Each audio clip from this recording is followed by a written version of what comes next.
Welcome everyone. Warren Select Board meeting, June 16th, 2026. Sorry for the tardy start.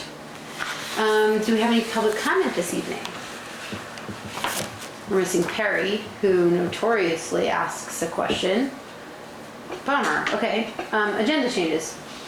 Yeah, I just, we need to have you all approve a rain date for the Holter Band on Thursday, just in case it rains. And then we need to talk about when we want to set the tax rate and what that's going to look like with all of the other things going on. I thought we weren't setting the tax rate until... I know, but we still have to set a meeting to set the tax rate. Oh, So, because we won't have another meeting again until July 14th. understood. Okay, so we should decide when that meeting will occur. Great. Anything else? And we can do both of those things under other business. Correct. We're already a little late. Okay. First thing on the agenda is the festival permit for the Green Mountain Stage Race, which we have continued from last week. Thank you, Gary, for coming back. I appreciate it. We also have a letter in there from Yes, Mr. Campanelli. we have, has Gary seen these things? He's seen this document, but he hasn't seen Okay, that. okay. So I just have a letter that I'd like to read. Sure. And you've received the document. Can I just join you up here? Please, Yeah. please, absolutely, always. So we have a letter from Dave, who was here last week and is not able to come this evening. And it reads as follows. I recommend that the Town of Warren Select Board not approve a festival permit for the Green Mountain Stage Race for 2026. The reason being that for the last year's GMSR Stage 1 time trial, the event organizer failed to control the event participants, competitors, teams, support groups, services, and spectators, in accordance with event organizers' published guidance. Did I forget to? Sorry. Recording in progress. That is the GMSR technical guide published on GMSR's website. Specifically, the GMSR technical guide, page 16, states that there is to be no parking on West Hill Road. On race day, August 29, 2026, there were 15 vehicles parked on West Hill Road from the intersection of Vermont Route 100 up the road to past 66 West Hill Road. The Milton Revolution team had a car with a trailer and a tent set up for the duration of the event in Warren. On that day, this parking situation was identified to the race staff present, the assistant race director, and the GMSR director, GMSR LLC. To my knowledge, no action was taken by the event organizer. Furthermore, the GMSR technical guide, page 15, lists the time trial specific penalties. Item 1 of that list states that police will be present and cars may be towed. During the time trial event in the town of Warren, I did not see any police present to report the parking violations to. In addition, on August 28, 2025, the day before the Stage 1 time trial event, a group of several, estimated at 10 to 15 bike riders, were practicing racing on West Hill Road in violation of the GMSR technical guide. The group was coming down West Hill Road at a high rate of speed, well in excess of the posted speed limit of 25, and not riding in the proper travel lane. They were using both lanes. The above cited violations of the GMSR technical guide were the subject of emails I wrote on August 28th and 29th, 2025, with further explanation. The August 28th, 2025 email was sent to dps.ia complaint@vermont.gov. The August 29th, 2025 email was sent to Rebecca Campbell at warrenbt.org and jcampbell@warrenbt.org. Pictures of the 15 vehicles parked in violation of the GMSR technical guide on West Hill Road on August 29, 2025 were taken by me and are available as proof of the violation. Sincerely, David L. Campanelli. Great. So, I think we've heard from Dave. You've seen a list of concerns that we've received from other members of the public. And I think, unless the board has anything else they want to ask you specifically, my question is, how can we start to resolve some of these issues? And do you have a plan going forward to address them? Sure. So Should I? Well, let me start Please, by yeah, saying, jump in. so the race has been in Warren Village since 2008, every year except for 1 year we didn't have the race because of COVID. So it's been quite some time. First, Mr. Campanelli is mistaken in his allegations about, and I brought the tech guide with me. It never says you can't park on West Hill Road. We say you can't park in the village. Now, if West Hill Road is considered the village, that would be news to me. Since 2008, no one has ever mentioned that West Hill Road was the village, and people have parked on West Hill Road since 2008 without any mention. So again, if there's a change in the town's view about where people can and can't park, I'm open to hearing about it and try to address it going forward. Did you say you have that technical? Sure, I do, right here. Page, you can read the page you like. Yeah. So, his allegation that somehow this was a violation of the rules, something terribly wrong was done, I think is a mischaracterization of what the tech guide says, which I think is true of many of the things that he's alleged that are contained in the document that Rebecca sent me about where people were riding. Can I just interrupt you for 1 second? Sure. So on page 16, it says directions to race/parking. Keep in mind that parking in Sugar Bush will result in a good climb back up to your vehicle. Do not park in Warren Village or on Vermont North Ski Shop at the bottom of the Sugar Bush access road or on West Hill Road. Obey the no. Well, I guess I'm looking in here. Do not park on Sugar Bush Access Road. Well, that is correct. Actually, I didn't remember putting that in there on the West Hill Road part. So we didn't have no parking signs there. Again, I was never told that was the village, but we can have no parking signs there. So that could well be my error on that part. We've never had them there to be. One path toward resolution would be to add no parking Sure. signs on West Hill. Yeah, and I'd offered that at the last meeting as well. Okay, please continue. Can I say something? Can we let Gary present first, Dana, Yes, and then sorry. we'll hear Sure, from you? Thank Yeah. you. So then on people riding on Thursday, the race hasn't started yet. Again, I think he's making an assumption people were in the race. I have no way to dispute it one way or the other, but people ride down West Hill Road all the time. The bridge at the bottom of the road is quite a strange alignment, and I think somebody riding down there who wasn't familiar with it may end up on the wrong side of the road. It's not like the riders are out on the race course riding on the wrong side of the road, and that's what we're patrolling. So during the race, we have race officials out on motorcycles and at different locations on the road looking for riders who are riding more than 2 abreast on the road. But we're not monitoring every road that people could use to come into the village or ride around, whether that's Lincoln Gap Road. We do have people on Route 100, just trying to make sure that the riders do ride no more than 2 abreast, which is legal to ride 2 abreast. So that's, I don't know what to say about before the race starts. People riding in groups, people riding down the road and crossing the yellow line when they go over that bridge. I'm sure I've been guilty of that myself. At some point, his comment that people rode in pelotons, I don't know what that means. If it's 2 people riding 2 abreast or 10 people riding 2 abreast, that's not illegal. And coming by his house, it may be that they end up crossing the yellow line when they cross that bridge, just because of the alignment of the bridge. So again, I don't know what the expectation would be that, we would somehow be monitoring the roads, every road, the day before the race starts. I think it's very difficult to manage that, make sure people are, riding safely, basically.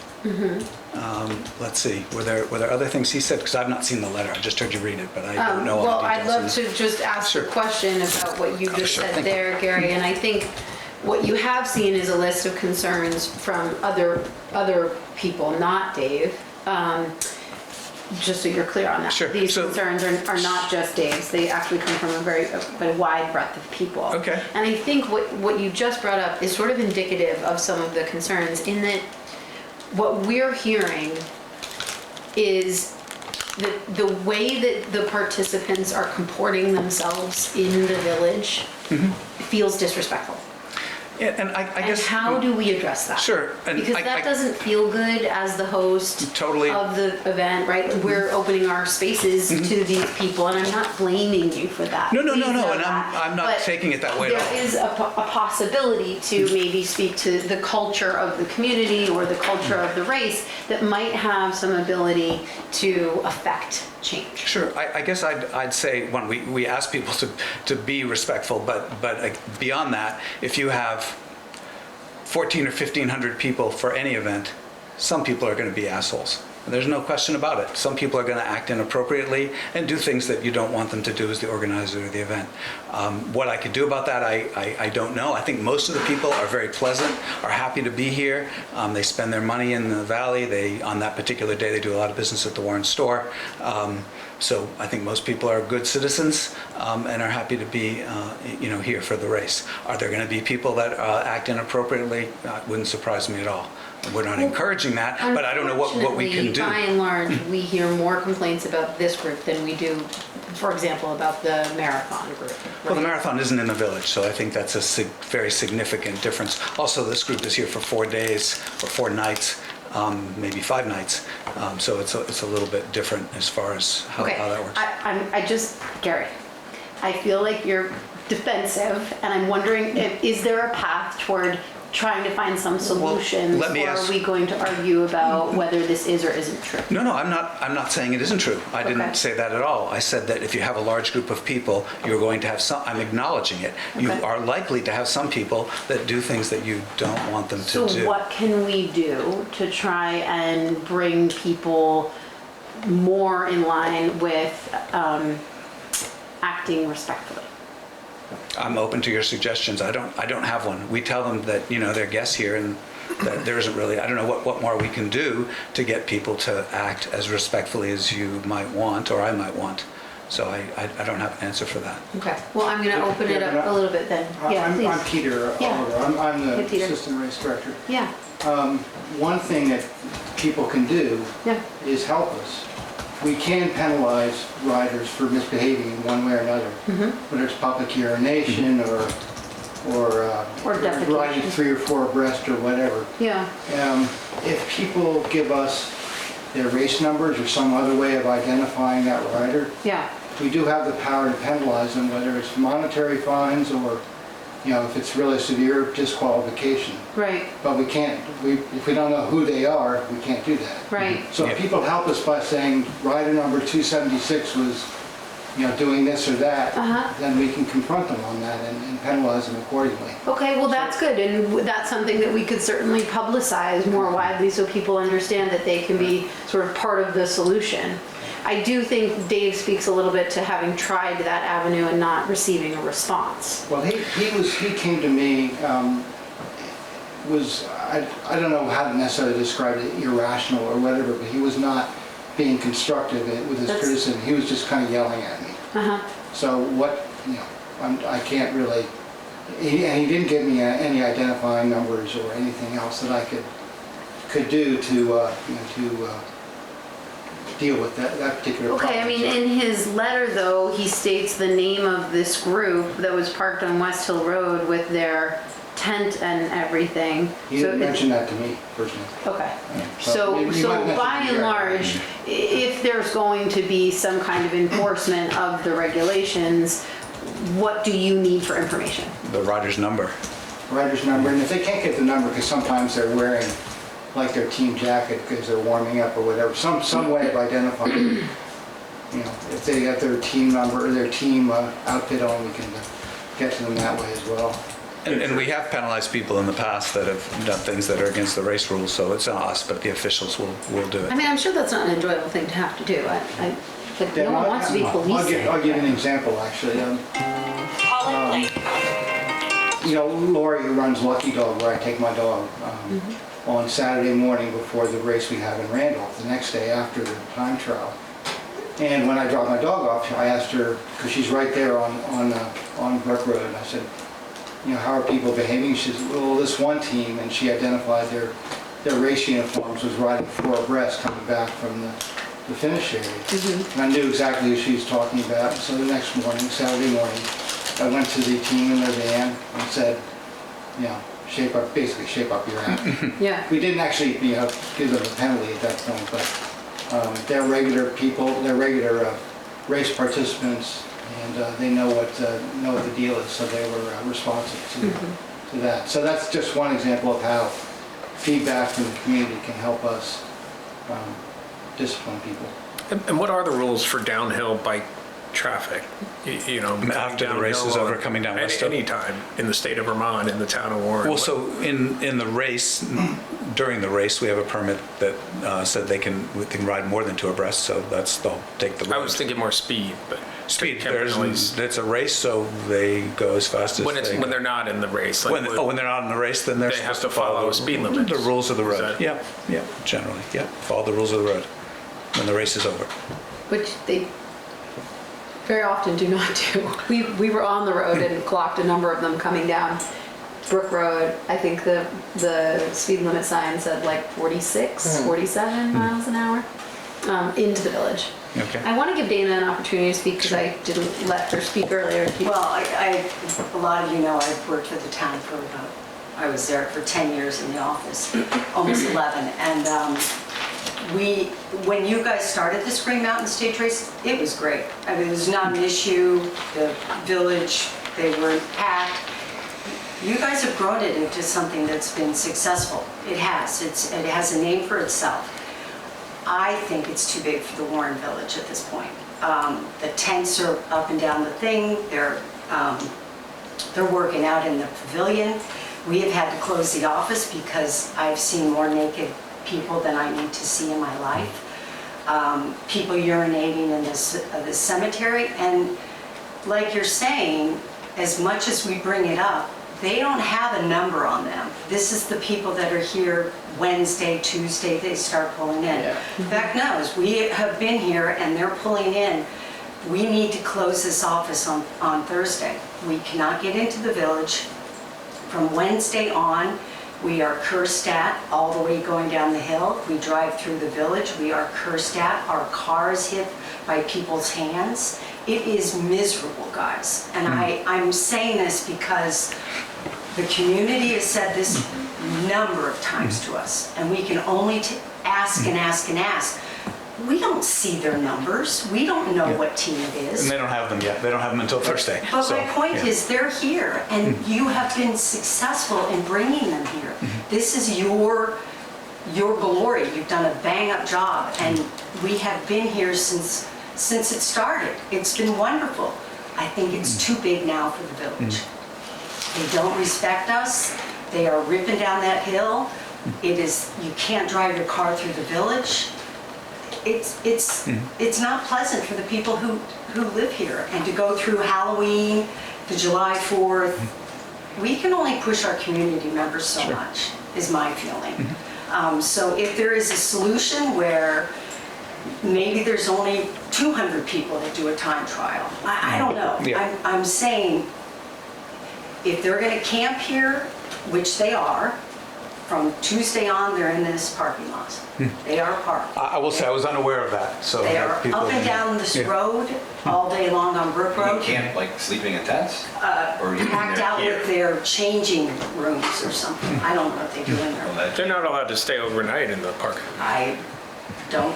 are they, Jeff? No, No, they're supposed to, not. but I haven't seen it either. Right. No, I haven't seen it either. I was never made aware of it. No, but I She think said camp, and I just thinking people. Dana's point is that they're literally here at 7 a.m. Oh, They're feels like- practicing, which they obviously trying to get used to the road and stuff, but they're here all day, and so we're like, no place to park, like, I think that's Dana's point. And at one point, we had said no parking in the, we still say that, in the village, in the town offices, but we're not saying that, come, if you I arrive think- Tuesday, yeah, they look say, at oh, it there's as parking a- ride, we'll park out here, there's parking right here. So If that's where it's they a park. fish concert, they're gonna park anywhere. If it's a huge concert and you're saying you're bringing in 1,400 people. Yeah. they're 4th gonna of July, park they here. park everywhere. Yeah. Where they're not supposed to. So that isn't working, Gary, at Yeah, this point. okay. Well, again, I hadn't heard that before, so I appreciate it. Well, Yeah. I think possibly a lot of the complaints have been the conduct of the people driving through. Yeah. And no, you can't monitor that. You can't. You guys are not, there's not enough volunteers in the world to monitor. being a polite person. And Yeah. so, yeah, so I guess that just sort of leaves us with like, what can we do? What do we do? Well, if there's, I mean, outhouses are all week, right? If they're coming here on Tuesday, let's have places for them to go to the bathroom. Let's, I mean, this is pretty, I mean, it's a pretty exciting event. I'm right in the middle of it. I'm on Trout Hollow, so I'm right in the middle of it. They're around me and behind me and back of me. They're around. To me, it's pretty exciting. It's an exciting day. There's people having fun. They're doing an event. Right. It's a sporting event that they're excited about. So yeah, I can see how they, you know, they're focusing on doing, you know, competing. Maybe they have some more race marshals that are stationed around in some of these places where we're having difficulty. Maybe, you know, earlier in the week, there's people who can come by and check up. Maybe some no parking signs that are extra here Or they have the tents midweek. up at the Brookfield.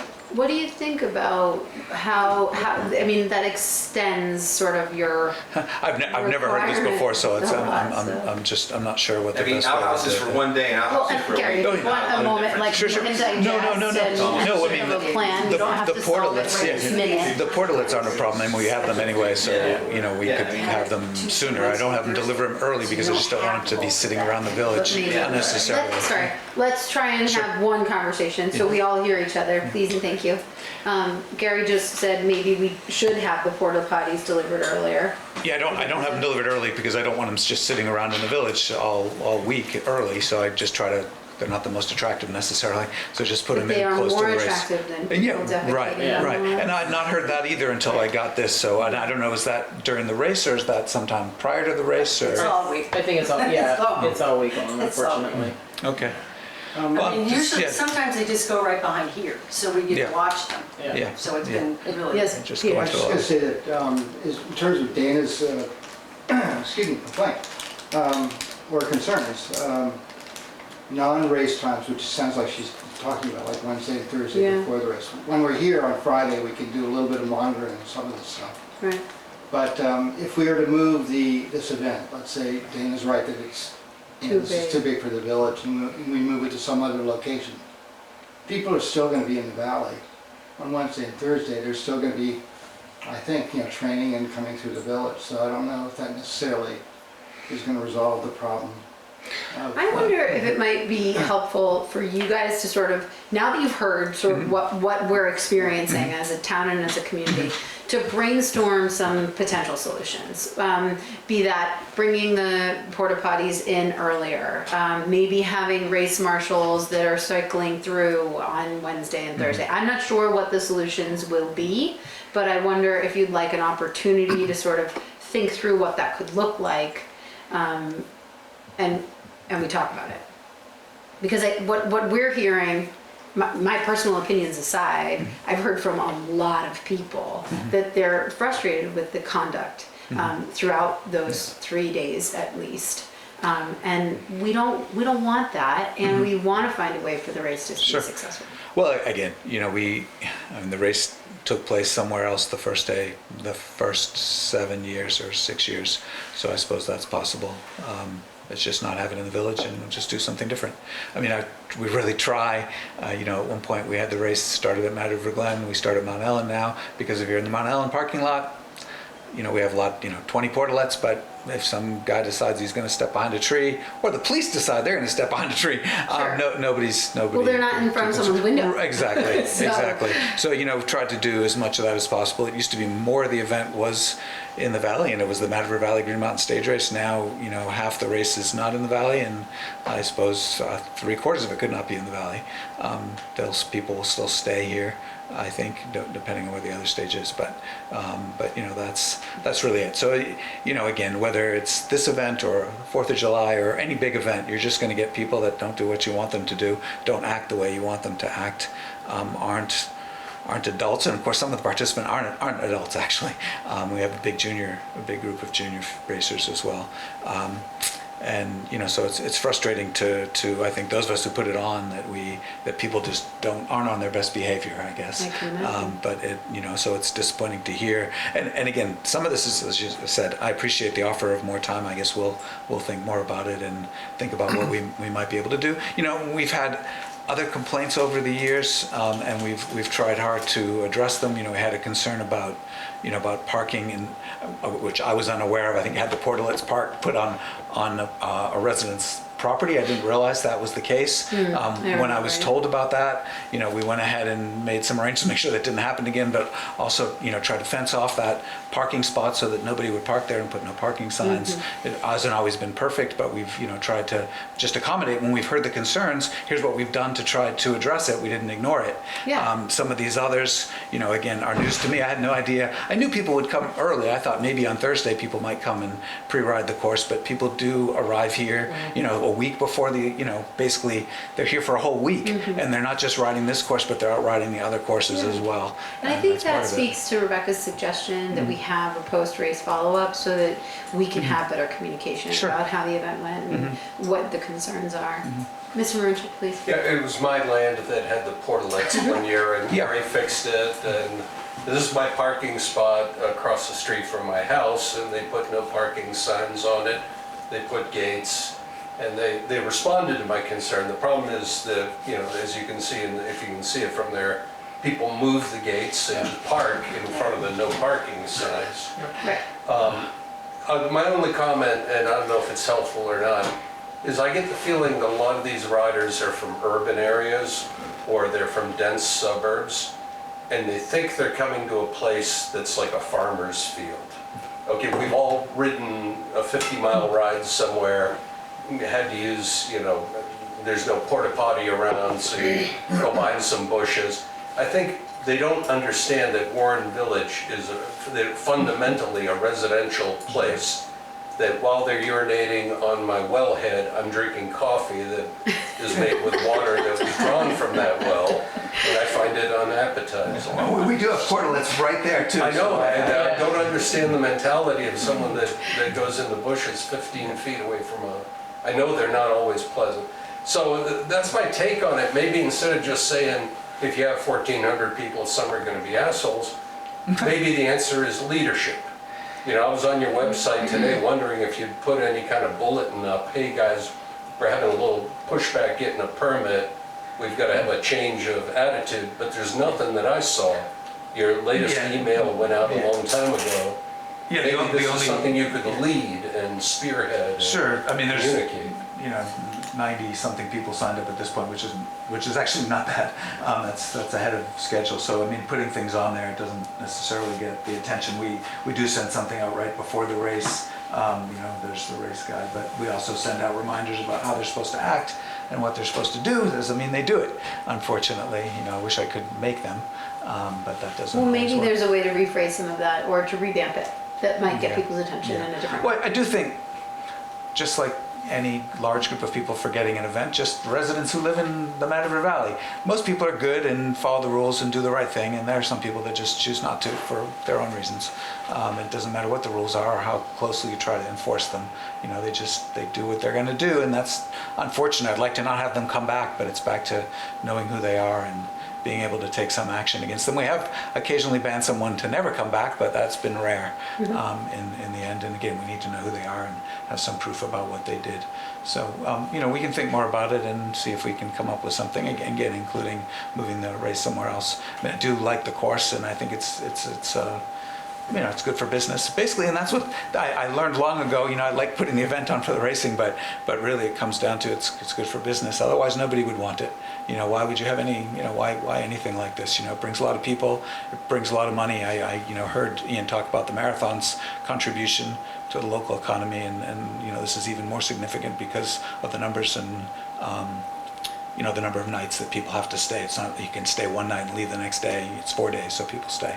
But it has become a big race, and some years it's the largest stage race in North America, and we get racers from all around North America and further as well, which is great. That's great. Yeah, but the negative isn't maybe necessarily worth it. Yeah, so in the I end. think, would you all agree that if we could see sort of a plan from you guys on how to address some of these concerns, that would be helpful for us moving forward? Sure. And then if the permit is issued, we should absolutely engage in a post-race follow-up. Sure. Yep. Yeah. that Maybe makes give sense. us some, like, a couple Just gonna add, scenarios. like, that, Yeah. I think during the race, like on Friday of the race, we can get all sorts of people in here. We can beef up our manpower and to marshal like parking and Yeah. other misbehaviors and so on. But Dana's concern about like Wednesday and Thursday is kind of troubling to me because I mean, we can't have people here for like 72 straight hours. Right. So maybe you get a local person volunteer to help out. Yeah, I think that's one of the Maybe make a reasons that donation giving to the Little you. League and say, you know. That's what Yeah, we does. do that now for some things for Yeah, volunteers. so that's why I say, like, giving you guys some time to sort of Yeah. brainstorm some potential solutions for that kind of stuff. Understanding that, yeah, the event itself is Friday, but in reality, it's extending beyond that. And I think we're asking for a little Sure. bit of help managing. Yeah, no, honestly, I really not that interested in having an event that has such a negative impact in, an area. I mean, I can stop doing it anytime. I don't need to do it. And, we Well, can let's just try move to it make somewhere it else. more positive. Well, no, for I us. think that's fine, but maybe that's true. Maybe again, a lot of this, as I say, is news to me that people are here and parking in the parking lot 3 days before the event, Right. and we could tell them they can't do that, and put up signs and try to keep an eye on it. But it is that would be challenging. I'm disappointed that people are they could go to the library or go to the Warren store, decide they're going to go back here and go to the Speaks a little bit bathroom. to the comment that was made that there may be an opportunity through your communications to say, hey, this is the situation on the Yeah. ground. Here's the feedback that we're hearing, and if the behavior doesn't change, we're not Sure. going to be able to do this. Right.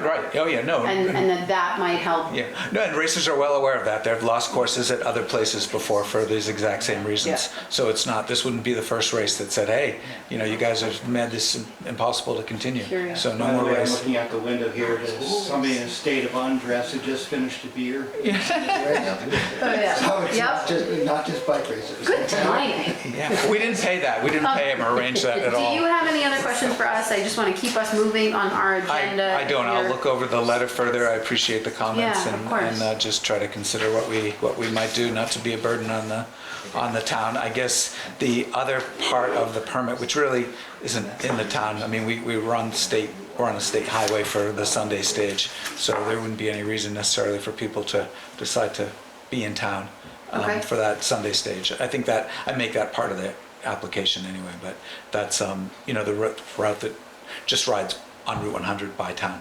Essentially, it starts at Mount Ellen and goes that way. South to Yeah, Granville. goes south over the Middlebury Gap. Yeah, Right. yeah. So that's the only other part of the application. Okay. But I don't know if that needs a festival permit. I just included it in there. I mean, it isn't in town. It's on state I highway. think we control Route 100. No. Yeah. So I don't believe so. Okay, all right, I just wanted to check, because Yeah. still plenty to go that stage, Yeah. either way, even if we do something else for Friday. Okay. Yeah, Well, okay. let us know. I will, if we And come up with some I know you good want to do ideas. it quickly, so. Well, no, I we'll just, be yeah, I available just would when we like to, can. just be able to put the thing together Yeah. and know where it's gonna be, and if it's gonna be something else or doing something else. I wonder if he's gonna use the bathroom back there, no.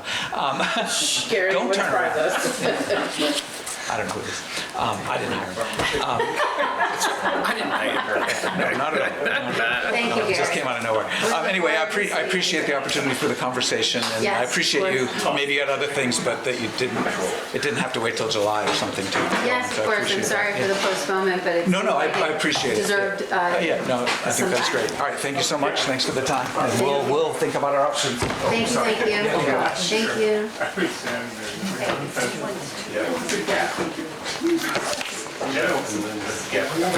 Yes, Jeff. So, in defense of some of what Gary said, the parking isn't just during the stage race that's an issue.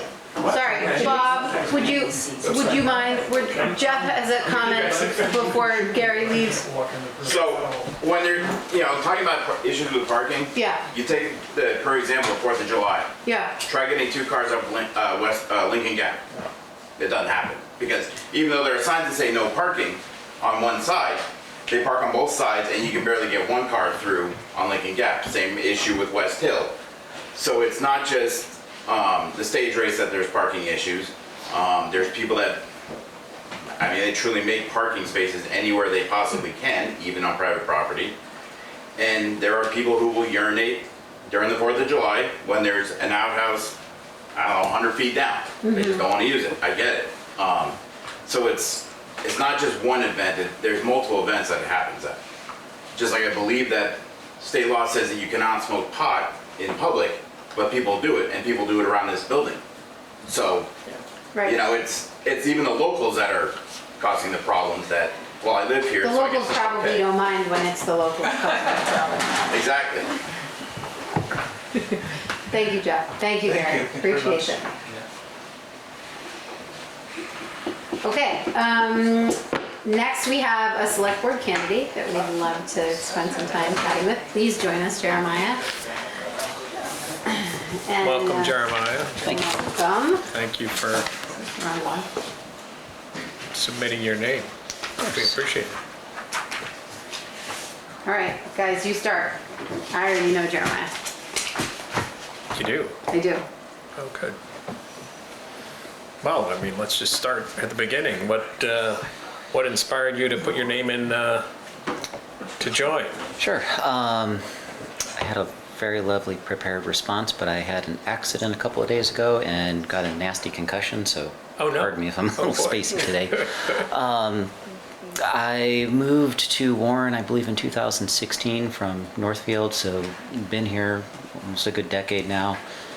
Fairly familiar with a lot of the struggles and issues the town faces, and I believe I have a lot of experience and background that could be helpful in addressing some of that.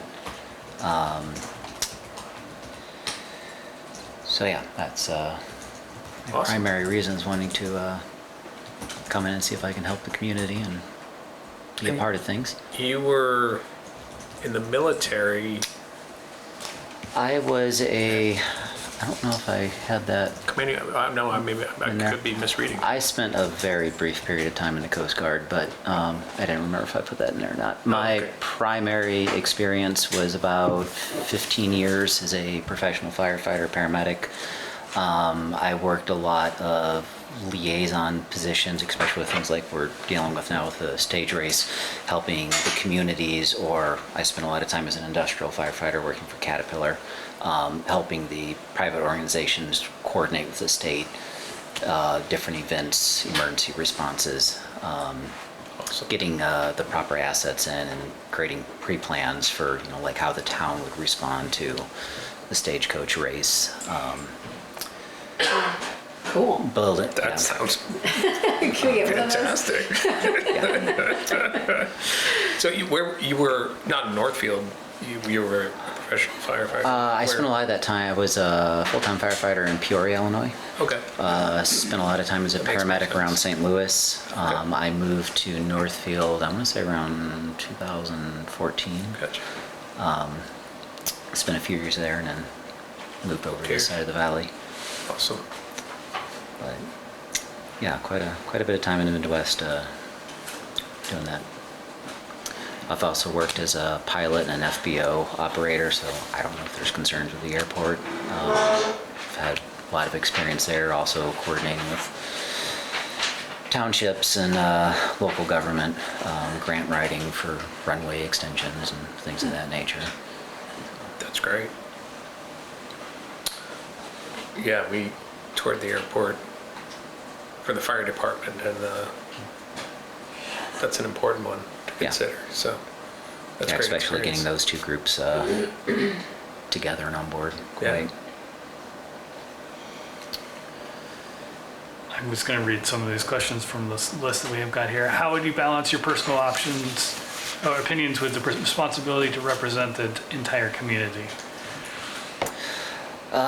Again, with my background working with especially Caterpillar and FEMA, my personal opinion did not really come into play with a lot of that. It was larger interests. So I think I'm pretty good at compartmentalizing my own feelings versus what the town needs or the state and local governments need. Do you want me to just go right on this You can list? do whatever you like. Whichever questions speak to you, I'll ask of you too. Okay, go for it. Well, how would you evaluate whether a project is a good use of taxpayer dollars? Did we give you this list ahead of time? No, I didn't. That's not fair. Probably should have done that. Yeah. Sorry, Jeremiah. I'm sorry, what was the question? How would you evaluate whether a project is a good use of taxpayer dollars? That's a bit of a big one, but I know. I again, a lot of personal experience. I served on boards like this in the past, and I have seen various organizations throw away sometimes hundreds of millions down a drain, and I guess just That was- having been there and Caterpillar. witnessed it, yeah, Caterpillar was a great one. City of Freeburg, Illinois was another one. Oh. St. Louis Yeah. did some interesting things. Yeah. So having been a part of those things, I think I'm pretty good at starting to notice when things go off the rails. Yeah. And I can raise the concern then and It's great. get more people involved. I am curious what you think are attributes to a beneficial member of the board. Sorry, again, concussion Get her land. on time. Yes. Yeah, no, what do you think are important characteristics as a member of the board? Oh, yeah. Punctuality. I want to say just making sure you show up for the meetings, being open-minded, and again, trying to be that liaison between the community and the organizations that they frequently have to work with. That was a large focus of mine with quite a few of the organizations I've been a part of in the Yeah. past. Oh, I see. 'Cause, You say it's a child of a military family, so I just Oh, yes, assumed yeah. Yeah, no, you I, went to the military. That was my. Yeah, I served in the Coast Guard for a few months. They did what they called the Great Purge. There was like the Coast Guard's weird. You enlist, you go through boot camp, then they assign you a base, and it's once you're at the base that they decide what they want to do with you. And a lot of people kind of stopped promoting.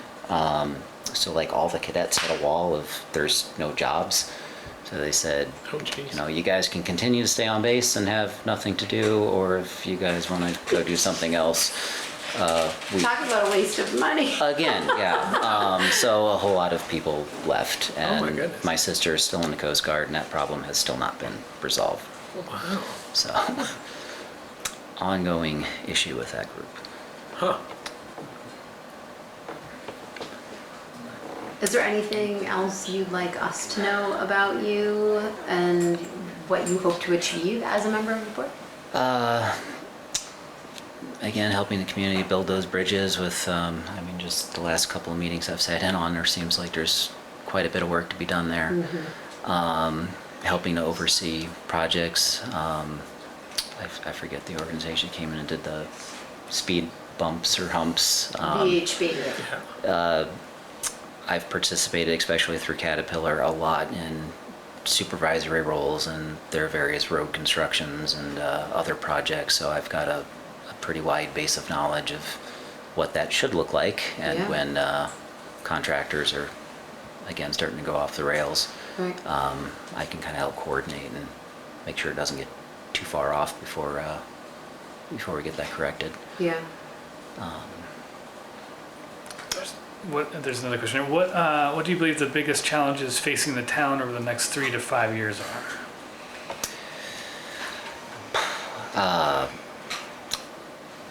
I want to say growth with these events. Like, we are a very small town, and I have seen definitely the problems that the community's been raising here today. I feel like those things have been getting larger, and we need more of a plan in place, or at least, again, I could function as that kind of liaison to start building these things way before those groups come in. Yeah. Just better organization there. They're saying 6,000 people for July 4th. Yeah. Yeah. More than ever before. Yeah. Yeah, I see that as being a particular challenge, given that we're kind of a fixed size here. So, and we do seem to be a really wonderful destination. But how we're going to handle those increasing capacities Yeah. in time to come.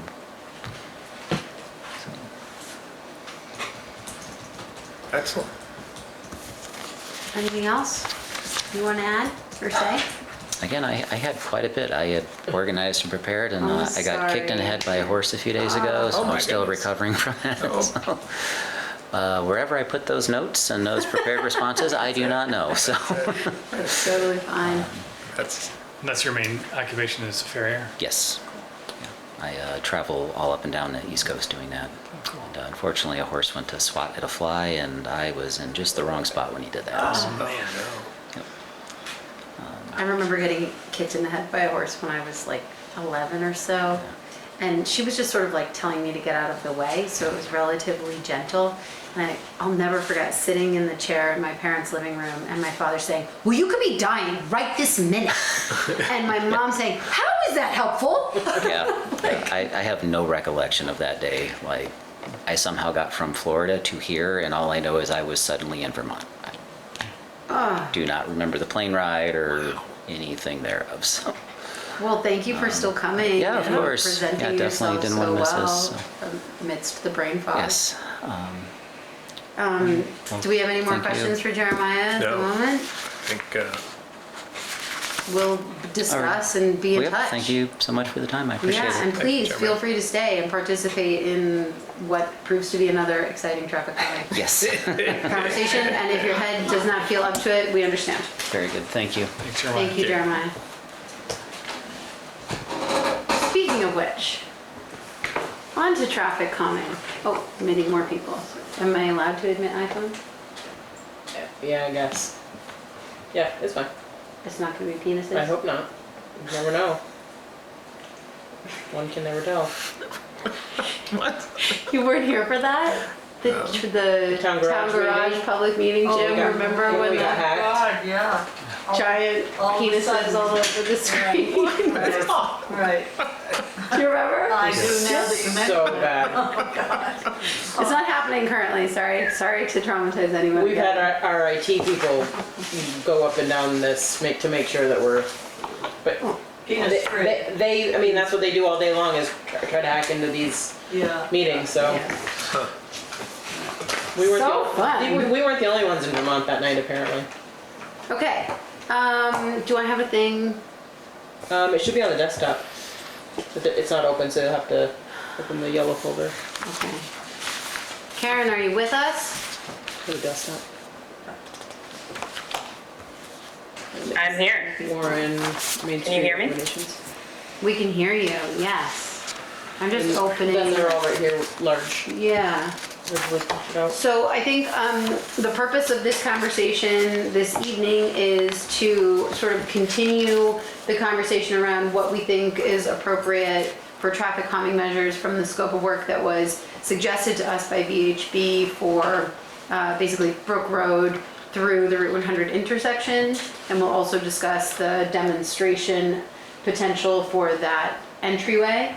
And then also having a conversation about what has been striped, what needs to be restriped, and any modifications therein, as we do have a line striper ready and willing to come do some of that work, which is really hard to get done. So I think that's where I'd like to start. Everybody good? And then Karen, wait, let me go back to Zoom so I can see you. Am I right in my assumption, what's happening? Are you clicking on it? I did click on it. Okay. That, are you prepared to give recommendations on the existing speed humps? Yes, that's Great. the biggest piece I think that Yes. we're prepared to talk about this evening. And we And I pushed do your think timeline on that there for 2 minutes, and we really appreciate you rising to the challenge there. It was a quick turnaround, but it was really great to get someone in the field to be able to take a closer look at that, and so we've got some good ideas, and I think maybe just a little more work to do in terms of making sure that the sign packages sort of meet the moment to match whatever those ultimately preferred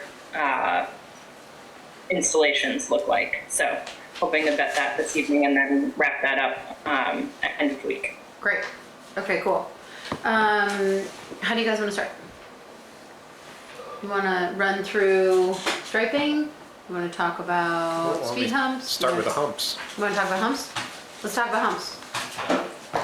Okay, can I share my screen and Yes, just please. share some more information with you all? I apologize, there was not enough time to get this in your hands beforehand, but let me make sure that's not the screen I want to share. Hold on. Let's see if I can get this. Thank you.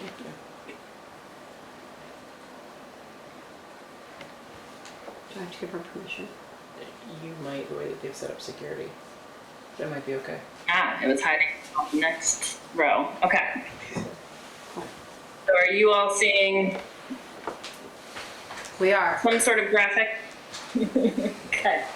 I'll try to zoom in because I understand it's probably a little tough to see there, and I'll try to orient folks accordingly here. But we did get out there and take a look at existing conditions in the field for the speed hump locations, as well as some of the pedestrian shoulder markings that are already in place, to get a good sense of sort of what's working and what's out there today, and that can then help to inform the recommendations that we're making. So just to run through this relatively quickly, looking at the locations where speed humps were removed, and just sort of getting a gauge for what was out there in terms of widths of those, even though the rise isn't installed. Looking at sort of the typical cross sections here of the pedestrian shoulder markings. So for the segment essentially between the Park and Ride and Brook Road, that's center line marked, 2 10-foot travel lanes with a 3-foot, pedestrian shoulder already marked. The one on Brook Road, similarly, is a 10-foot travel lane with a center line mark for the two-way travel, and then a 4-foot marked pedestrian shoulder with an edge line on the far side as well. And then the Flatiron Road treatment is more of like a shared lane with a 4 to 5 foot pedestrian marked shoulder. And then in addition, the segment further south on Main Street has, again, that sort of shared travel lane treatment with a 5-foot, a pretty typical 5-foot pedestrian marking, and then a variable shoulder and edge line on the other side.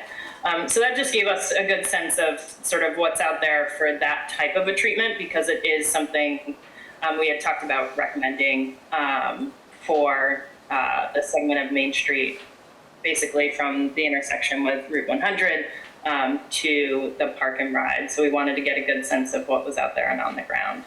And then for the speed humps, like I said, we looked in detail at the locations that the humps were removed, as well as the places where we heard that they've been pretty well received and fairly successful. So taking a look at sort of the dimensions of those, the one on Brook Road before Flatiron Road, and then the one down by the library on Main Street, we wanted to take a look at that and sort of get a sense for the dimensions that have felt pretty comfortable for folks. So got a good lay of the land. We also did, I'll roll up to, we did grab all of the information about all the signage that's out there as well, to inform what our recommendations will be around that. I think we need another little bit to figure out exactly what the right sort of package will be.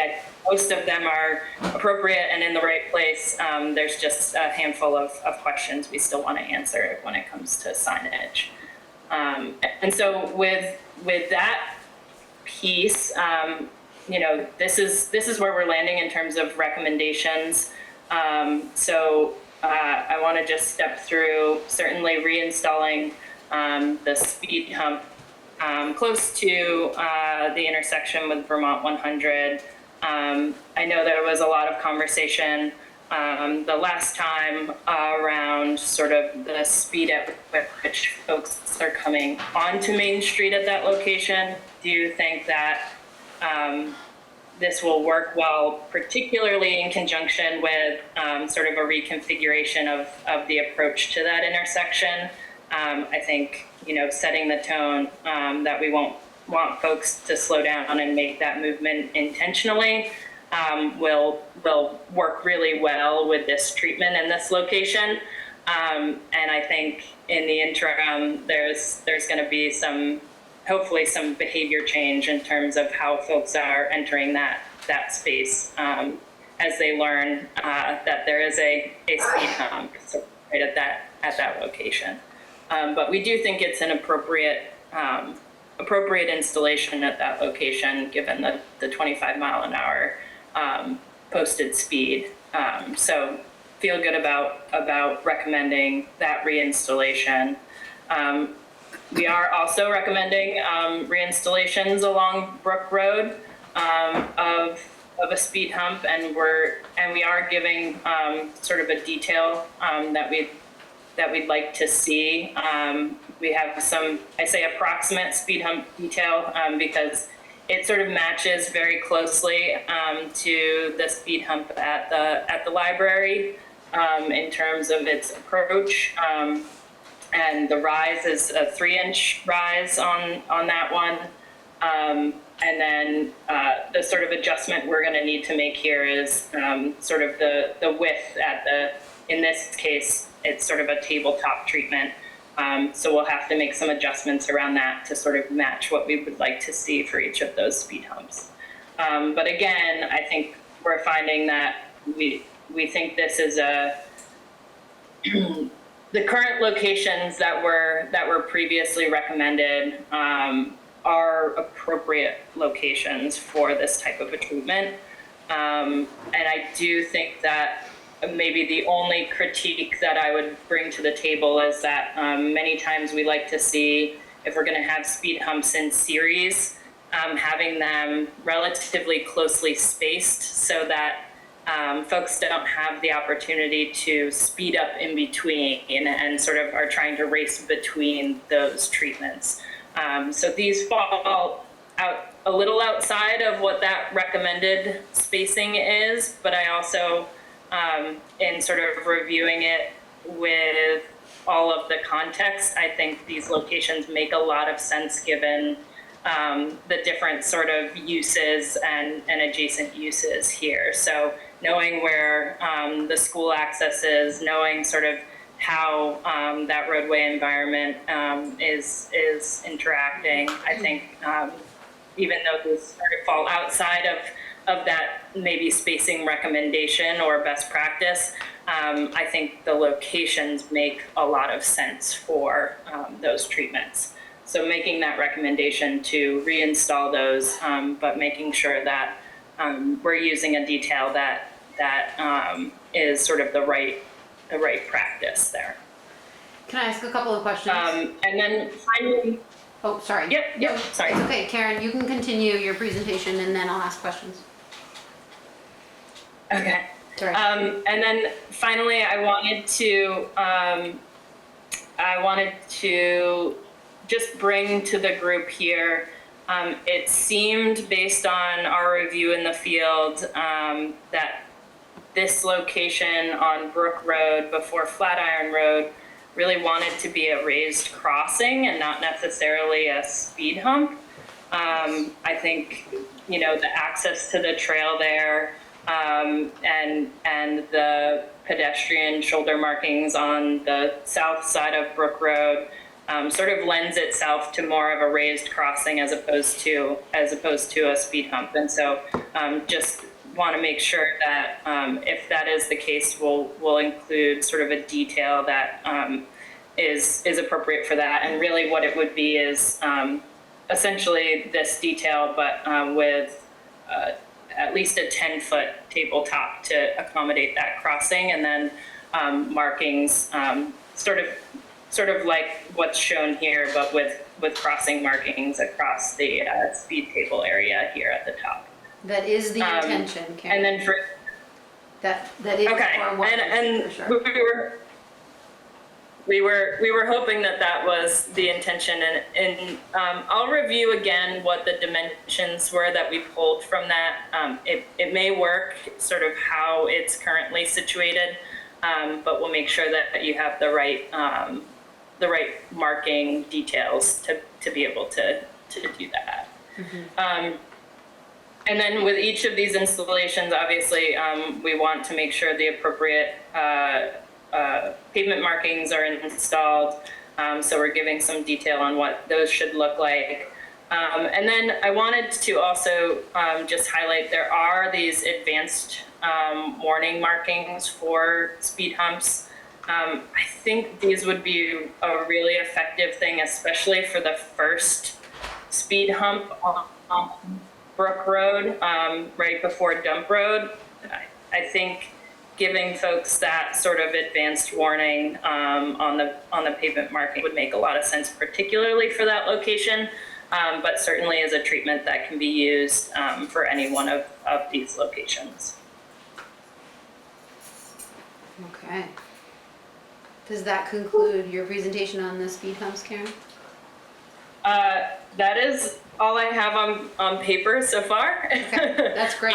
But yeah, and hopefully we can have some discussion about that piece. Yeah, absolutely. So just to go back, the hump at 100 in Main Street would be 3 inches high and how wide? 12? So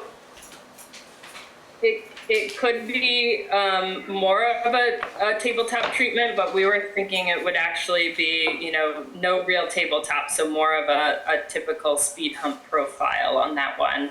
We don't have a detail that has this as more of a variable width at the moment, so wanted to just highlight that. We've seen some other details that sort of approximate that at 12 feet wide total with a 3-inch rise. Is that something like what you're talking about?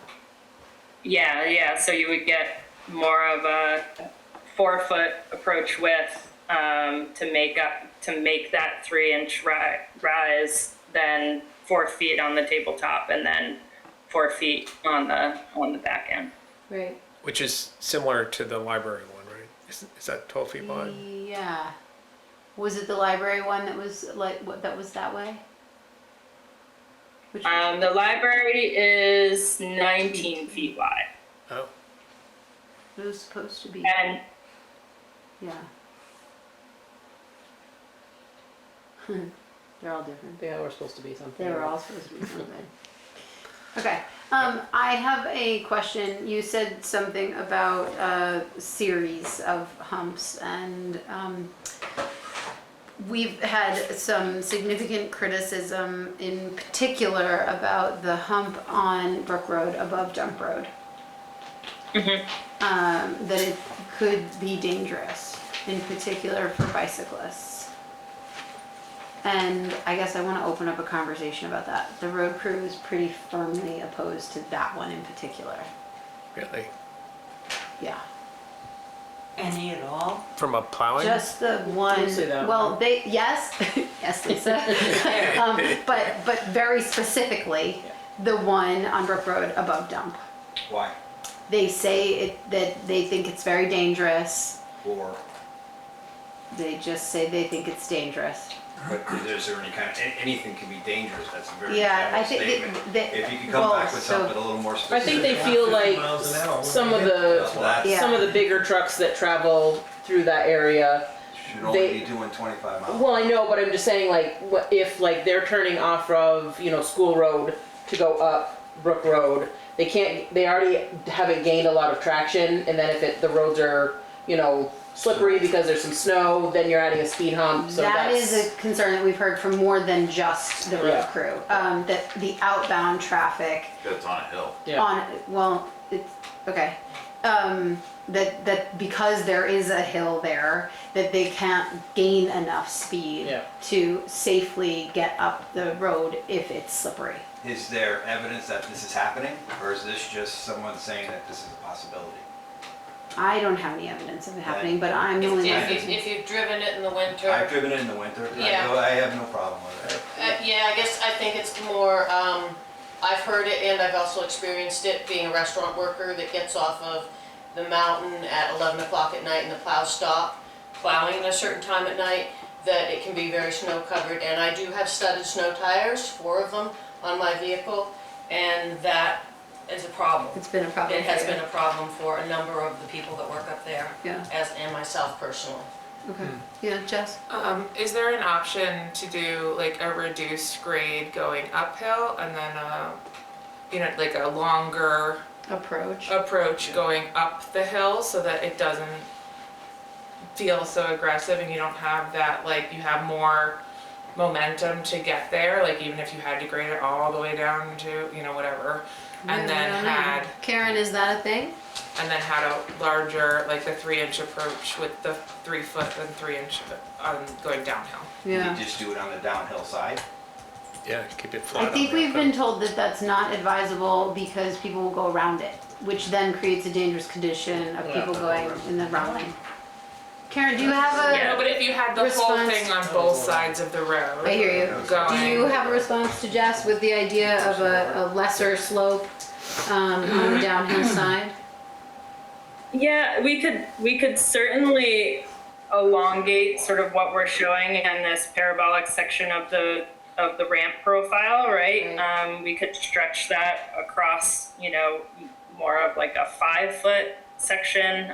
There are many permutations of this detail that we have seen, and the treatment really is meant to match the existing road grade pretty consistently. So I have seen a detail that shows more of like, a sloped roadway section, but it really wants to sort of match that existing grade on the roadway pretty consistently for that 3-inch lift. Mm-hmm.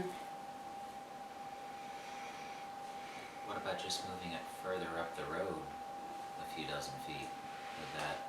Yeah, I guess the way we landed on that location was that it was far enough within the 25-mile-an-hour zone that legally people would hopefully be going that rate, and we tried to choose sort of the flattest location that we could. Karen, can you speak to that though, like about the location specifically? Yeah, I would hesitate to move it too much further, page right here to the east, just because of that, right? We really want to give folks the opportunity to reduce their speed to be responsive to the signage that's out there already. And then, it is definitely going to take some behavior change, but hopefully by the time they are at that location, they have reduced their speed enough where it's not going to be a surprise that they're going to have that treatment to encounter. Yeah. Could we just put it right on the other side of, it doesn't slow down traffic before arriving at Dump Road, which I think is ideal for traffic coming in and out of Dump Road, but just put it right on the other side of School Road before Well, we the road looked at starts that to originally, and it was like a bit of more of a slope, and then there was a concern about water runoff there, because there wasn't anywhere that was like really a good spot to deflect water. It was going to potentially cause erosion on both sides, including the person's driveway and at the school road. I think the best spot was right in the middle of their driveway. I think the best spot is where it is, but I'm just wondering if this is one we don't redo. And if we don't redo this one, is the other one okay to speak to the series? And I want to be mindful of people who are offended by the speed bumps, but I also want to make sure that we're doing what is appropriate to calm traffic. So I wonder if you can comment on that, Karen. Yeah, well, first, just to note that drainage is the biggest challenge with this type of an installation, right? So I do think that the locations that have already been identified really do lend themselves to good positive drainage, which is sort of a key consideration.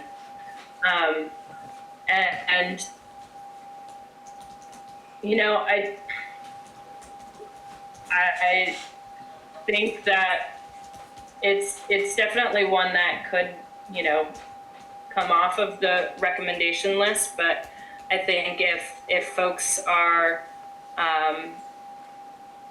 responsive to the signage and, you know, operating in a 25-mile-an-hour zone, especially ahead of School Road, I think you really want to have that treatment to get folks to, you know, respond to that 25-mile-an-hour speed zone.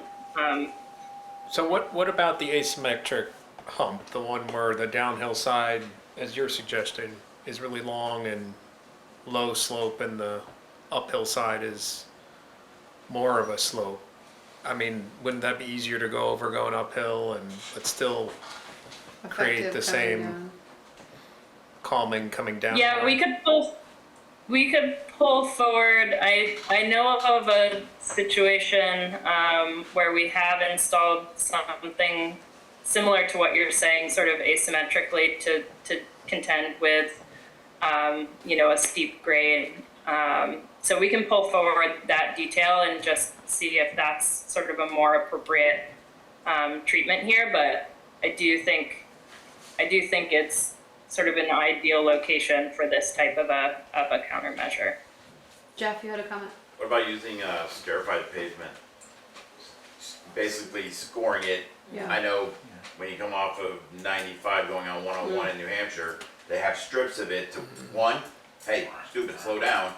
And two, unless it does damage to the road where you've got to worry about water getting in there and then freezing and then cracking and then you got a bigger problem. That might be the option too, is to basically give people the warning like, okay, why is this here? Maybe it gets a little bit bigger or closer together as you get closer to the village. So rumble strips. Yeah. Yeah, Ish. ish. I like the idea of rumble strips, but I don't know if they're gonna be effective. Before it goes to 25, I mean, they work on the highway when you throw a wheel on them. Do rumble strips work? I'm actually saying putting them perpendicular to the road. Yeah. So not that, Right. some places will put them down the middle, you know, separating the two lanes. Right. I'm saying, Perpendicular. Yeah, I just don't know if they work at village speeds or even the speeds outside 25. I think don't know that's the what answer. Tim's was speaking to when he mentioned, you know, when he used to go out to Colorado and ski. Yeah. That a lot of them, instead of using the speed humps, you know, they would use those rumble strips to slow traffic down. I don't see how that's effective in the winter months. Don't they just get infilled with snow? now they probably melt. Yeah. I mean, I don't know if they would increase like noise for the people that live. We're pretty Because- far away. Like I that don't know. speed hump in particular is not adjacent to Yeah. really any houses. The closest is the one at the bottom of the dump road, which is also a second home. So I don't think they're there very often. Yeah, I mean, yeah, kind of, but I don't know about those. Yeah. Could you put a stop sign at School Street? Oh, people have asked. We have another stop sign to discuss that's gonna be difficult enough to talk about, I think. Yeah, Jeff. what if you made this 25-mile-an-hour zone further up Brook Road too? I just don't think it's gonna help. It already doesn't help, so. This might be Yeah, an Jeremy. oddball one, but a town I used to work with years ago, I don't know if Vermont has like a code against this, but they just put up a sign that said speed limits photo enforced, and then they took one of those signs we already have and stuck it below it. Yeah. And that did have a pretty significant effect on slowing people down. Even though there was no photo. There was no actually photo, happening. it was just the threat of it. The townspeople figured it out pretty quick, but Right. the people from out of town saw that, and people hate fines, and Yeah. sure did slow down. That is a possibility. Or the I one think with a lot of the flashing lights? problem is still the townspeople. Karen, do you have any thoughts on knowing who what's drives being circulated here around. with respect to either rumble They comply. strips or And some then they different just take a cut signage? For every ticket. So I do think you have a radar speed feedback sign. I do think those tend to be quite effective in reminding folks of how fast they are going. The rumble strips, there are pretty strict criteria for distance to residences, so we'd have to take a careful look if that was even a viable possibility here. I think there are, like I said, already sort of treatments in place, signage, your welcome sign, the reminder that it's a 25-mile-an-hour zone, all of those things in combination. But there's no violation sign, Karen. What about? There is no violation sign. We are not yet in a place in Vermont where we can photo enforce. So I don't know what the rulings would be on installing the signage. Right, it's not legal at the but state I know it level, is right? coming potentially for work zones in particular. So, Jim, you have a comment? Yeah, it seems like the speed table, the one by Kinney's house, really works. I mean, just personal point of view, that thing really slows people down. And the idea of doing one that's V-shaped, so going uphill would be easy, and coming downhill would have the same effect that the one in front of Kinney's house has, would be a great solution to that. Because the current speed, the smaller speed bumps that are around, not really, especially the top one, is not really getting people to slow down. I don't think the one coming off of Route 100 is slowing people down that much either. Those aren't speed bumps right now. Yeah. What's that? Those are not speed bumps right now. Oh, okay, whatever they say they're speed bumps, whatever. But the table really does slow people down. And having a table that's V-shaped, easy to go up from below, and a real traffic slower downer coming down would be a pretty good solution to that. And maybe a speed table, depending on what we end up doing with the intersection of Route 100 and Main Street, maybe you need a speed table, a real speed table at that location too. My sense is if we go to the perpendicular layout there, that people won't be going fast enough to make that speed table Maybe we'll be able to get rid of it necessary. at some point in the future. Yeah. Wouldn't that be nice? Okay, so we have to make some decisions on what we want to see happen for speed humps and for striping. And I guess, yes, please, Lisa. I'm sorry if I missed it about the striping. We haven't quite done it yet. We started with humps. You didn't miss it. We didn't do it yet. Oh, okay. Yeah. Wait. I wonder if we want to sort of decide on humps now and then move on, or what do you guys want to do? I think we should vote on humps now and then go to striping, Okay. because we have to know humps before we decide on striping. Yeah, that's true. What do you guys think? I'm in favor of the asymmetrical one above Dump Road. My worry is that the one over by Main Street and Route 100, if we don't have it, that intersection and the perpendicular, that the table will turn into a jump. People hit it too fast. So I would want I'd like those two things to happen at the same time if we could. And I know that requires what is it called? The demonstration first. When the table was there, people only hit it fast once. People only hit it fast once. And Just a comment. Okay. On the speed tables and things, all over the world, they put speed bumps and speed tables in because no one slowed down. right. So the other thing about that speed hump, and Karen, if I misspeak, please correct me, but the idea of the treatment there is that it will be more gradual than it ever was. So that even if someone hits it at 25, they're not going to be jumping. But I think I'm quoted in last week's paper, and I'll say it again. If you hit the speed hump going too fast, that's not the fault of the speed hump. No, I think it's the fault of the intersection, because as Karen also said last week, if you use intersection as the state designed it, you won't hit that speed hump going too fast. Right. But because the state hasn't maintained the striping and the intersection isn't properly working the way it should, people are coming in too fast, which is why you also had due diligence and installed a plethora of signage around both sides of the speed hump, and now the speed hump will go in with additional striping. So if you miss 6 new signs, a speed hump, striping, and the intentional use of the intersection, I am very concerned that you are not driving safely coming into the village. Well, and just to be clear, this is not the same hump as last time. This would be Yeah. Right. more gradual, much wider.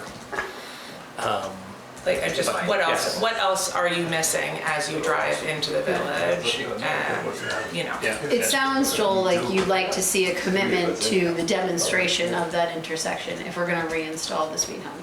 Yeah, Is that right? That would be, I mean, it seems logical to. Yeah. That would really slow everybody down. Yeah, and I have spoken with the road crew about the demonstration, and they're on board. They have a couple of comments, and they certainly want to participate in that demonstration whenever it happens, so we'll want to coordinate about making sure that like a low boy can get over that mountable surface, and that the radius headed out the north side is also large enough, which may speak to some mountable surface on that side. I don't want to get ahead of ourselves with respect to the demonstration though. Can we close the loop on the speed humps? Do we feel like we should use the guidance from VHB to reinstall them in the same locations? Yeah, I mean, I would move to reinstall the 3 That were removed? that were removed, given the new guidance with an asymmetric bump on Brook Road, Just east of Dump Road? east of Dump Road, Yeah. the furthest east one.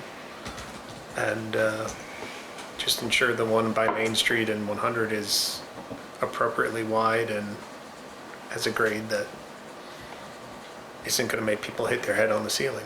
Yeah. I'm good with that. Is that a second? That's Any further discussion? Well, sorry, Yeah. and Karen, you're not suggesting we widen the one by the crosswalk for the kids? Or I think she is. you are suggesting, so we should include that then. Yeah, and I will go back to our notes on the dimensions that we pulled in the field on that one, just to double check, but that is one that we are recommending be marked as a raised crossing. Yeah. So the motion includes 4 items. It includes the 100 Main Street hump, Yep. appropriately sized, a widening of the crosswalk Yep. to the path, and 2 new humps on Brook Road. Brook Road, with the easternmost one being asymmetric. So uphill is very, very gradual. Yeah. Lisa, do you have a What comment? about the one further south on Main Street? Is that, I think that to be one left can as be it is? that can stay as it is. Okay. Because it's not serving as a crosswalk. So it doesn't need a wider tabletop. Right, so the recommendation for that one would be to stripe it appropriately. Yeah. Yeah. We want to do that with all of them, Karen. Yes. All right, all those in favor? Aye. Aye. Aye. Here we go. Humps are back. Okay. I might need a minute, guys. Prepare myself for what's to come. Let's talk about striping. If we can talk about sort of the new section first. Karen, since you are so helpfully sharing your screen anyway, do you want to pull up the recommendations for Main Street to Route 100? Sure. Would you mind? I think what makes sense from my perspective, based on what we've done throughout the rest of the village, is to continue the pedestrian striping and narrowing of the lanes. We've talked about the speed hump. I do not think we should add any islands.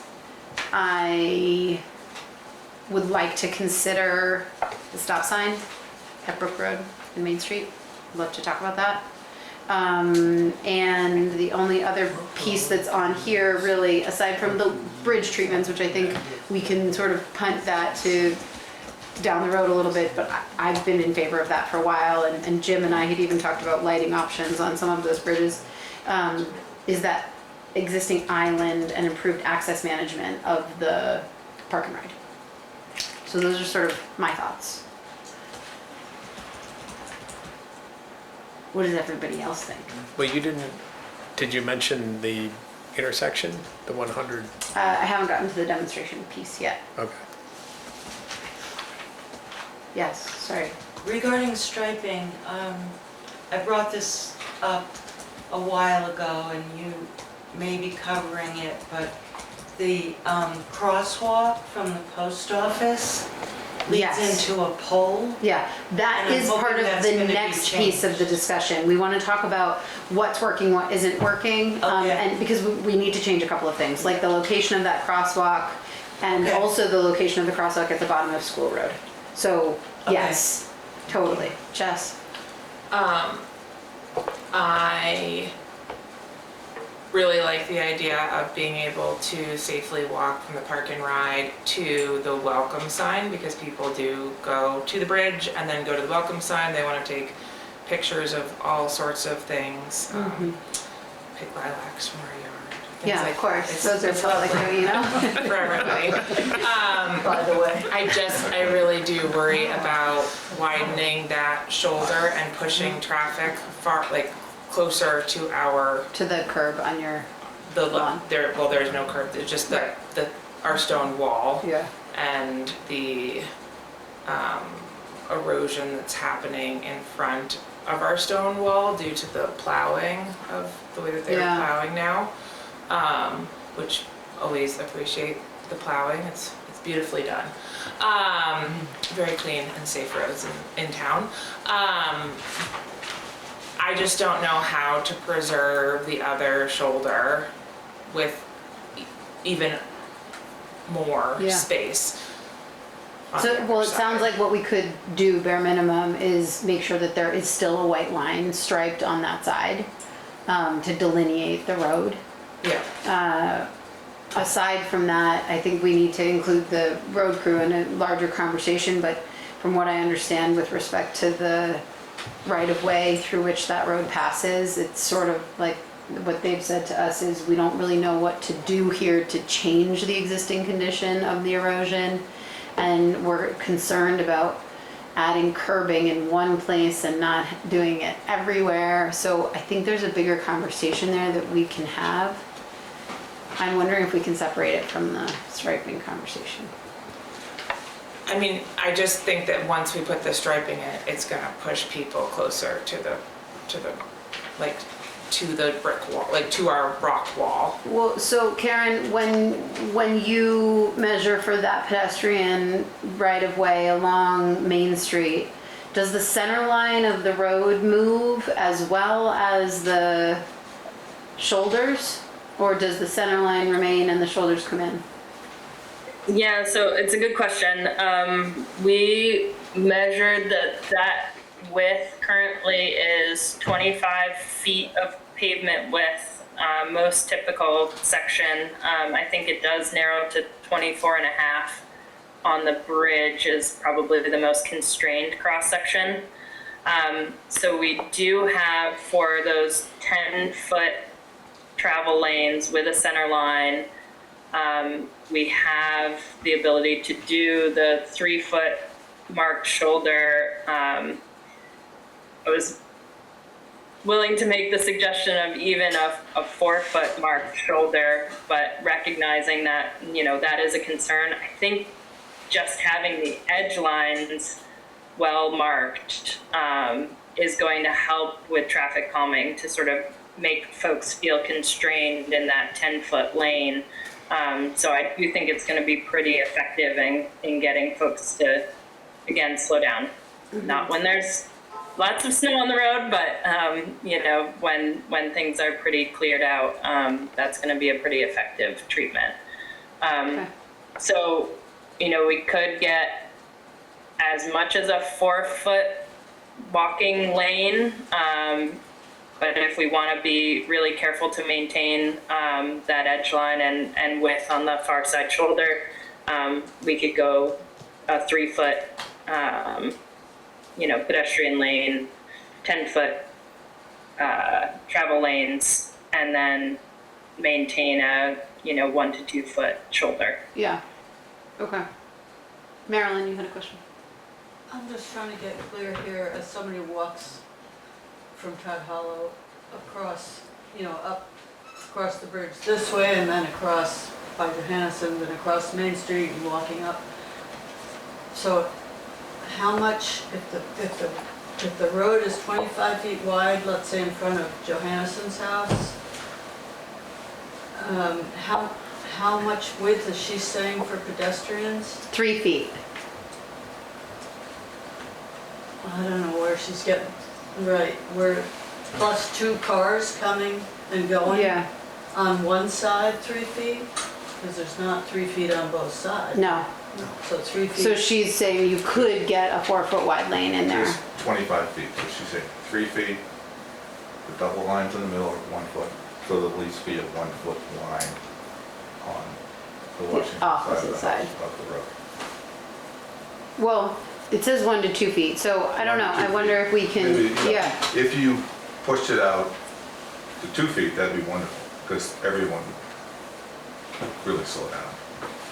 I think just leaving my wheelbarrow out there works really well. I mean, anytime I work out. Obstacles in the When I road. work out there, We're with the good. wheelbarrow out. Yeah. Yeah, I mean, Because on that right side, if you're heading north, up by in front of your house, I never walk on that side. No, Because it's tight it's and it's blind blind. corner, Yeah, so I always have to walk on the left side. right. So, yeah. And that's the way it would be configured, and what we're talking about is just making sure that we maintain the white line on the opposite side of the road to keep people from driving on the lawn. because it's. Yeah, I mean, I'm not really as worried about the driving on the lawn as the erosion. I mean, don't tell Julian that I said I wasn't worried about his lawn, but I'm not as worried about driving on the lawn as I am about like literally people hitting the stone wall. I mean, because I have stood on that stone wall to, deal with lilacs and things like that. And people Maybe come we should spray really paint it close, or and they are something. terrified when they realize that there is a person standing there. And I mean, it's like they're very, very close. Yeah. So, and the white line on the road might be enough, but we've lost, because of the erosion, a significant amount of like gravel and grass and things that used to kind of act like okay, I shouldn't be driving there, but now with the erosion and the plowing and everything, it's not there anymore. I have seen people hit the rock wall before. I hear you, and I know that this matters, and I'm not trying to put you off, but I know. we have to keep moving through this conversation and make some decisions about the striping, and I don't think we're gonna solve the erosion problem tonight. And I know that Julian's been in touch with the road crew, and I'm not trying to say that it doesn't matter. No, I know. I just But worry. I would really love us to focus on the striping plan, if we could, please. So what does the board think as far as what should be installed with the line striping? Well, I mean, in light of that, I would say the 3-foot striping, I would have been inclined to go 4 feet, just so people have more room, but if that does jam people up on the other side, then maybe 3-foot striping is the right answer.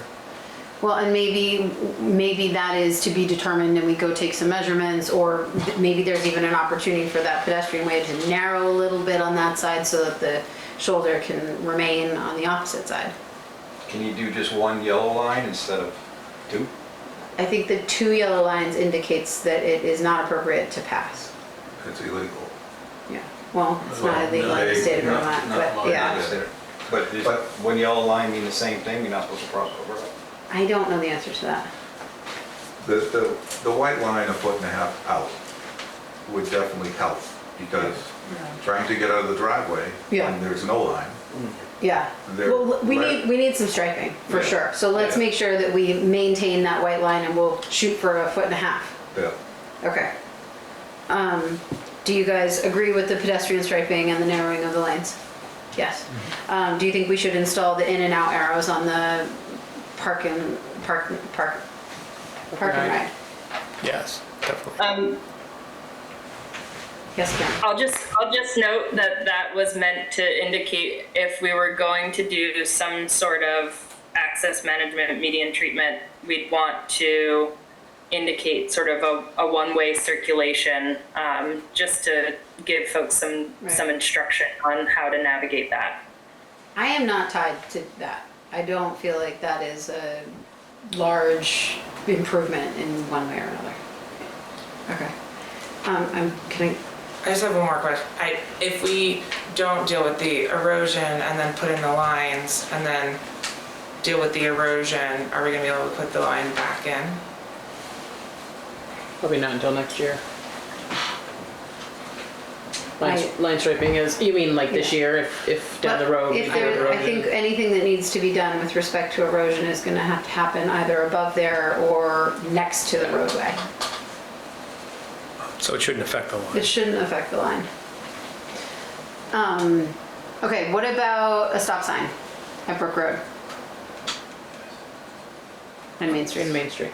It's currently a yield. I'm in favor.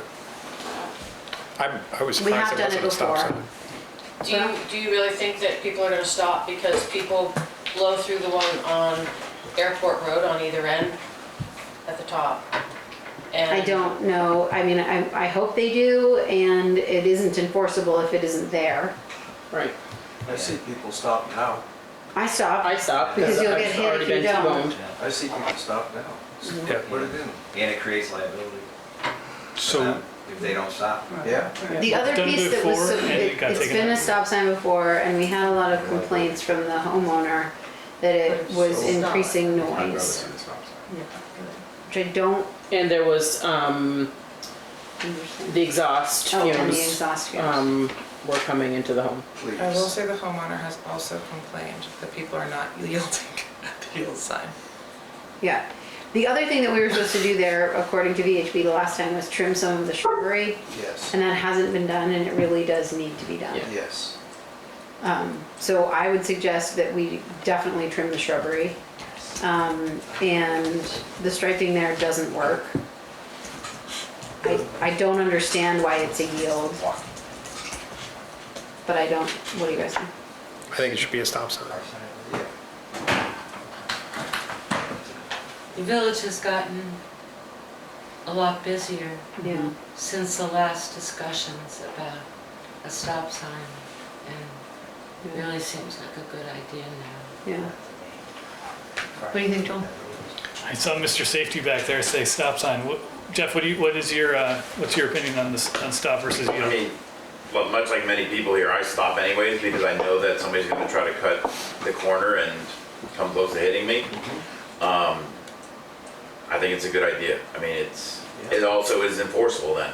So when the people just blow it, I mean, the sheriff is always saying, where should I sit? Well, you can sit right there. If there's a stop sign, every person that blows it, there's your ticket. Yeah. People will start stopping real quick. Yep. Yeah. It's no different than coming down Brook Road and, oh, the flashing light says I'm doing 35, big deal. Oh, there's a cop there. Oops. Yeah.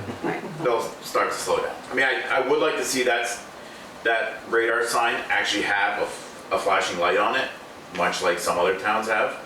I know it can't be a blue light because it requires a state permit to have a blue light there, but it can have the amber flashing lights on it. Okay, to be continued on that one. Jim? Maybe you Don't could get 'em. swap Don't the go there. stop sign at the end of Plumpton Road at the intersection of Brook Road, which should be a yield sign, in my opinion, with the yield sign down in town. That would be That way a we more wouldn't have to buy a new appropriate sign. Would certainly be a more appropriate yield. Because the intersection of Brook Road and Plumpton Road is like a Huge quarter of sign. a mile of visibility on in both directions. True, that's true. It's a way of saving some money. There you go. Good idea. Okay, so yes to a stop sign on Brook Road and Main Yes, Street? let's do it. Okay. Now, I think what we need, that crosswalk exists, right, at Brook Road and Main Street? Yep. That's existing condition, Karen? Yeah. Okay.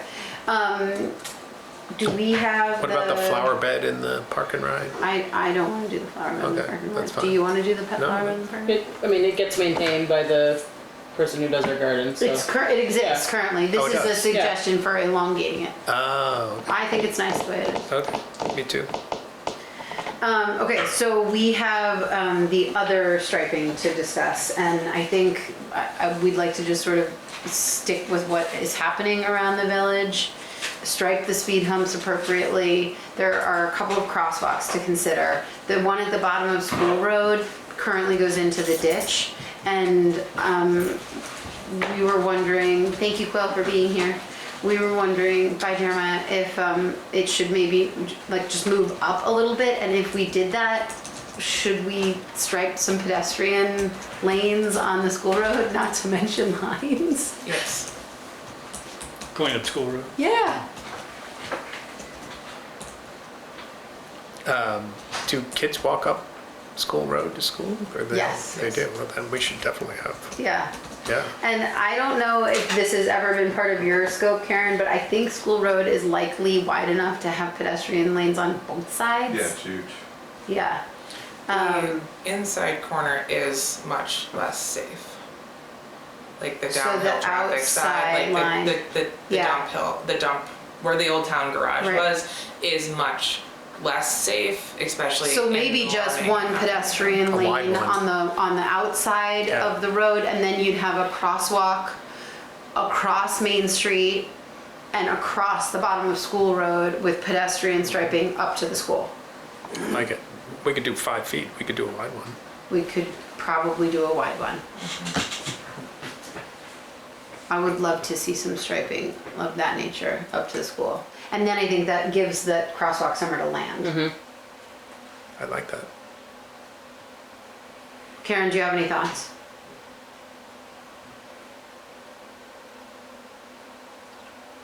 I was just gonna ask about the crosswalk. So you're saying at the corner of School Road and Brook Road, you want a crossing that crosses Brook Road or School Road? Both. It currently exists crossing Brook Road, but it goes right into the ditch. Yep. Okay. And so I think it needs to go uphill or east a little bit and land with another crosswalk going across School Road. Yep. And then a pedestrian lane up the outside edge of School Road. Okay. And Yeah. currently that pedestrian lane on the south side of Brook Road narrows and diminishes before School Road. Do I have that correct in my head? I think it ends at the crosswalk. Oh, okay.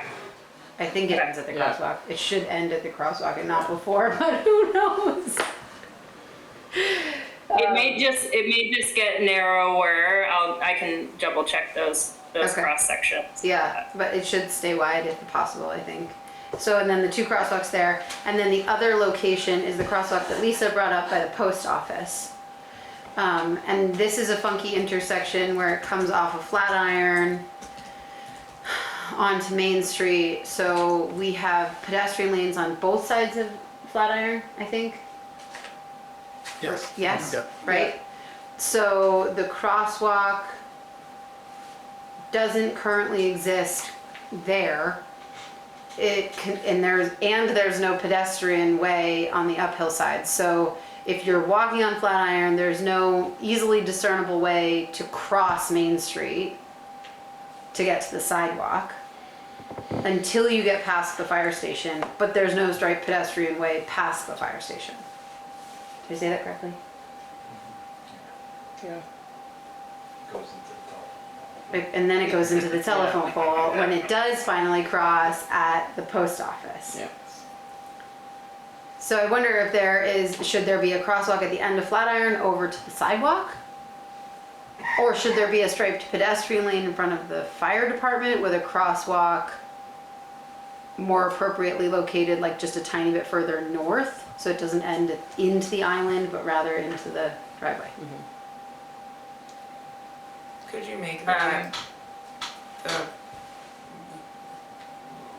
right-hand Is there any side of that opportunity? like triangle just pedestrian and make it so that you would come, like you wouldn't actually, like, I mean, how many people go down to the fire station and then take a left?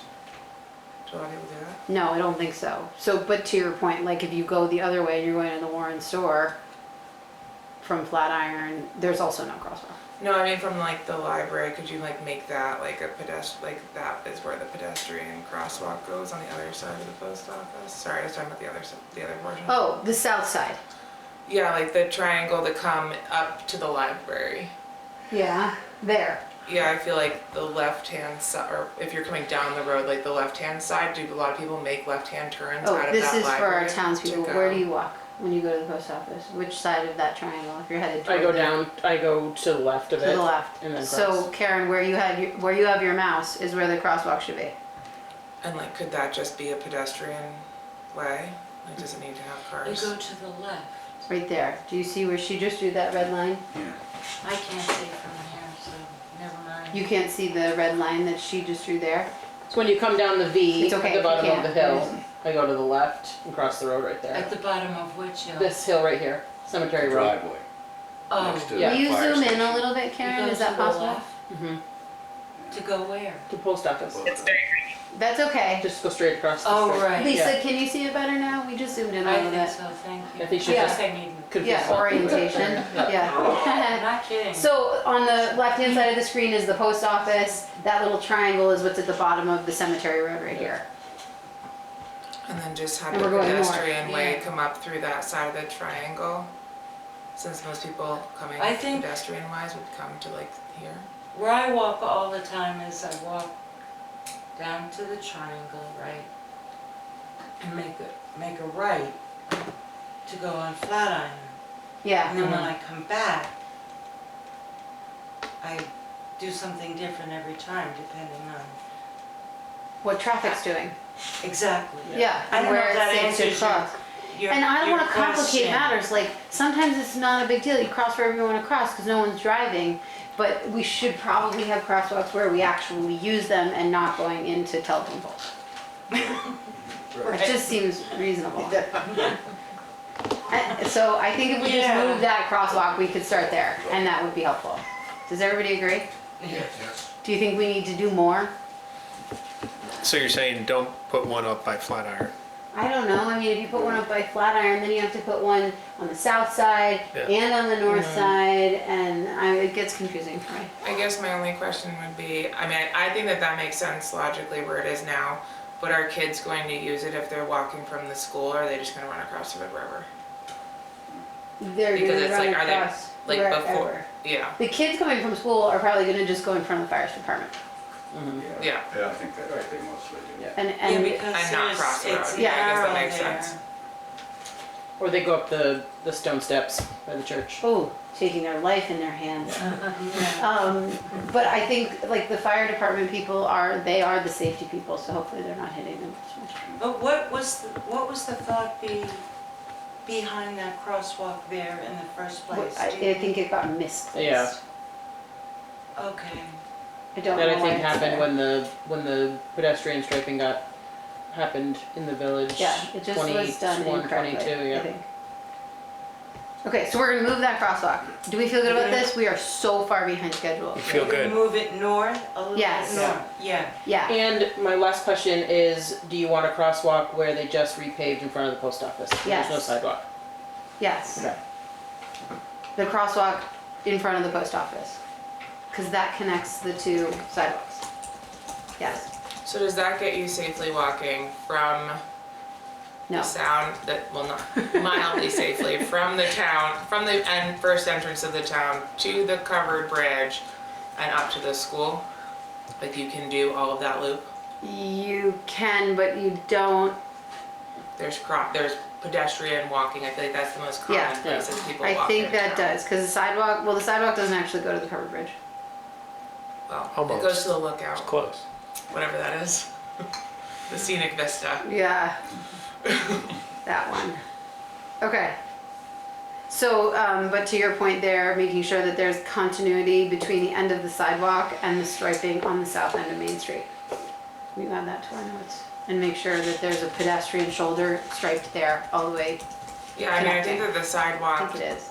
switches over at Fuller Hill, right, and then goes on the other side of the road. Is that what it It's a does? shared roadway there, so I think it's on both sides, Oh, okay, like Flatiron. yeah. Okay, can we move on? Does everybody feel good about our striping and traffic calming? And as for the demonstration, I think we're on board. I think we want to do the demonstration, and Karen, I don't think we really got to deal with a presentation from you, but I don't think you were expecting that tonight, were you? No, and Okay. we are meeting with Misha tomorrow to coordinate on the demonstration components. So there's more, there will be more to report on after that conversation and we get our arms around it. Thank you, Karen. Yes, Jim? Could you explain what the demonstration is? Yes, sure. I'll start, and Karen, you correct me if I don't get it quite right. So, will you pull up the orientation, Karen? Oh, it's here, Jim, this large one. Yeah. The idea being that this reconfiguration is an interesting option for how we enter the village. In order to make sure that it A, works, or B, like, make modifications, What? No. VHB will help us build and run a demonstration of that alignment. Is that area to the right there raised or in some way? So the shaded area is a mountable I see curb. I see The one on the shaded area. right What is about the one on not the right? currently, they're talking of, they suggest removing the pavement and regrassing it. Oh, okay. However, So it's not something you could drive on? it's not technically, there is some consideration from the road crew that maybe some portion of that should be Should be mountable for tractor trailers accessing the store, the pitcher in. And the one thing that they noted is that it is important that the guardrails stay where it is because they remove snow from that intersection and put it over the guardrail, and it will be very hard for them to do that if the guardrail moves in. Yeah, So the that- purpose of that demonstration is to run all these scenarios and call Kingsbury and say, bring your low boy, we need to know if this works, you know, like all of those things. This was proposed by Barry Simpson 35 years ago. But it isn't one of the ones that's actually been built, is it? No, it never got built because of the resistance from the road crew and the fire department. Uh-huh. Because they wanted their vehicles to be able to slide out to the right there pretty more easily. Okay. And also a lot of old timers didn't like the idea. Yep. Most of those people are dead. Not the fire department. But, so, I mean, isn't it about time we finally did this thing and made it so that there was a T intersection here and you could look to the left and look to the right and see if anybody was coming and make that turn? Yeah. And not to mention the fact that doing that would drastically slow down people who were, myself included, who slide in, you know, Totally. Coming over at in West the Hill. wrong lane and everything. Yeah. Well, I mean, Yeah. it works on the other end of town, and it's essentially the same setup over, like, turning on to go to the access road. Like, Yep. you're essentially having to stop Yep. to turn on the access road, and it's the same, like, downhill slope, and there's I always just expect that I'm gonna have to stop in the winter going onto the access road if there's, because of all the tourists. Like, somebody is going to slam on their brakes Yeah. because they forgot where Sugar Bush is. Right. And I think we talked also, Jim, about an opportunity to apply something similar to West Hill. And that these are appropriate modifications if we are committed to having some kind of pedestrian crossing there. Yeah. That we need to do something. And we're also trying to get V-Trans to pay attention to us and maybe slow the speed limit to 40 through that section. Okay, can we move on from traffic calming? Yes. Thank you all so much for your participation. Excellent, wonderful, thank you. Karen, way to make Thank it you. on this tight timeline. Really, really, really appreciate that. Thank you Thanks, so Karen. much. Thank you. Absolutely. We'll be in touch with more. Yeah. Thank you. Great. Thank you all for coming. Thank you, everybody. Thank you. Okay, we have Q1 budget follow-up, but we don't have Patty. No, we don't. Need her? I mean, we basically just updated the Thank you. numbers. Thank you, Have a thank great you, night. thank you, thank you. We basically Thank you, just Gary. updated the numbers from what we went over, so if you guys just wanna take it and review it. Harvey, will you take it and review?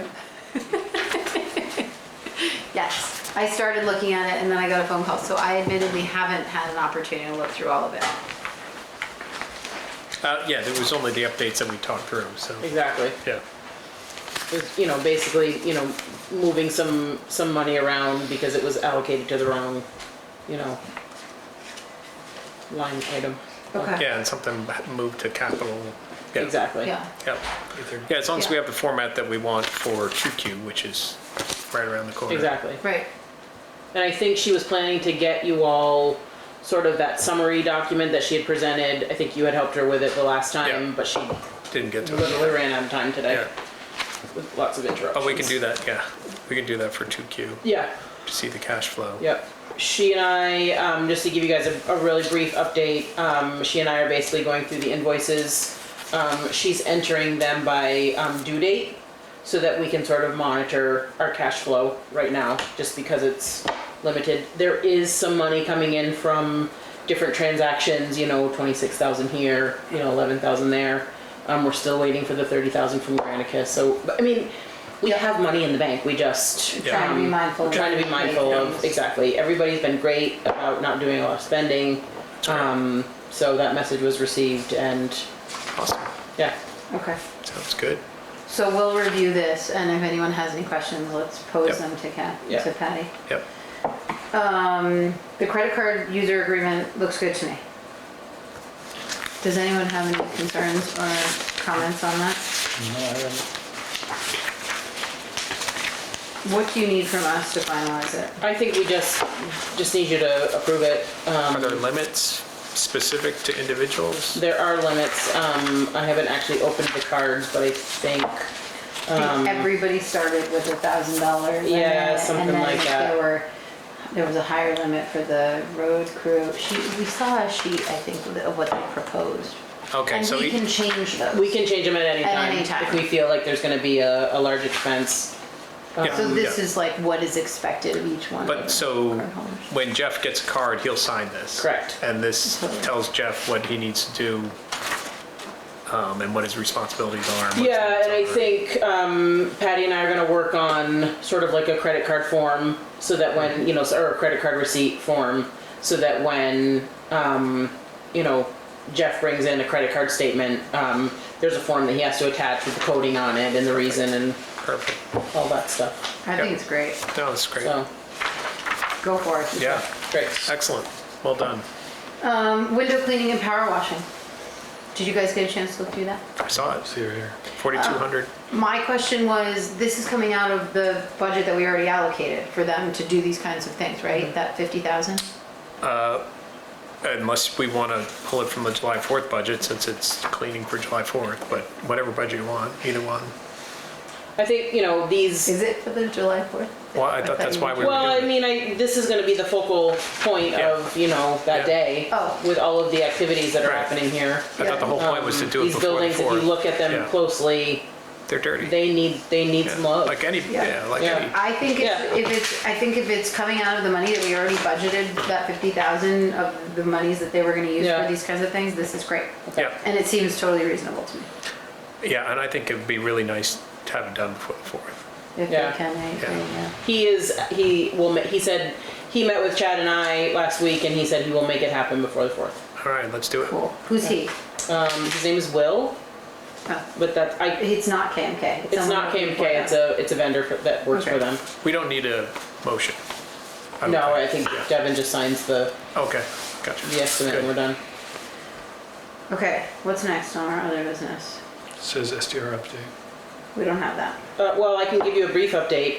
Clearly the letters from Granicus went out because we are getting phone calls, influx of payments. Really? So things are happening. Yeah. Good. So I should have brought it down with me. Somebody handed me a letter, they got a letter, they tried short-term rentaling, it didn't work for them, so they're not currently doing short-term rentals at all. But the letter looks very professional. It came from Granicus. Looks really, so people are paying attention. If you think of it, will you send it our way? Yes, I will. That would be great. I'd like to yes, see it. I will show it to you guys. Great. They didn't tell us they were doing. That's good. Yeah, I don't know, I haven't had a chance to They must communicate with Carrie, have but. seen one of our videos. Heard us. Yeah, right. But yeah, so Patty, I checked in with Patty today and she said that she has seen a flux of payments come in. Good. Good. Yeah, so people are paying attention. What time?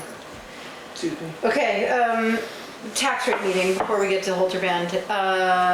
It's usually like a 5-minute meeting. Yeah, We receive a number from, you treasurer. guys were here for this last time, remember, I think?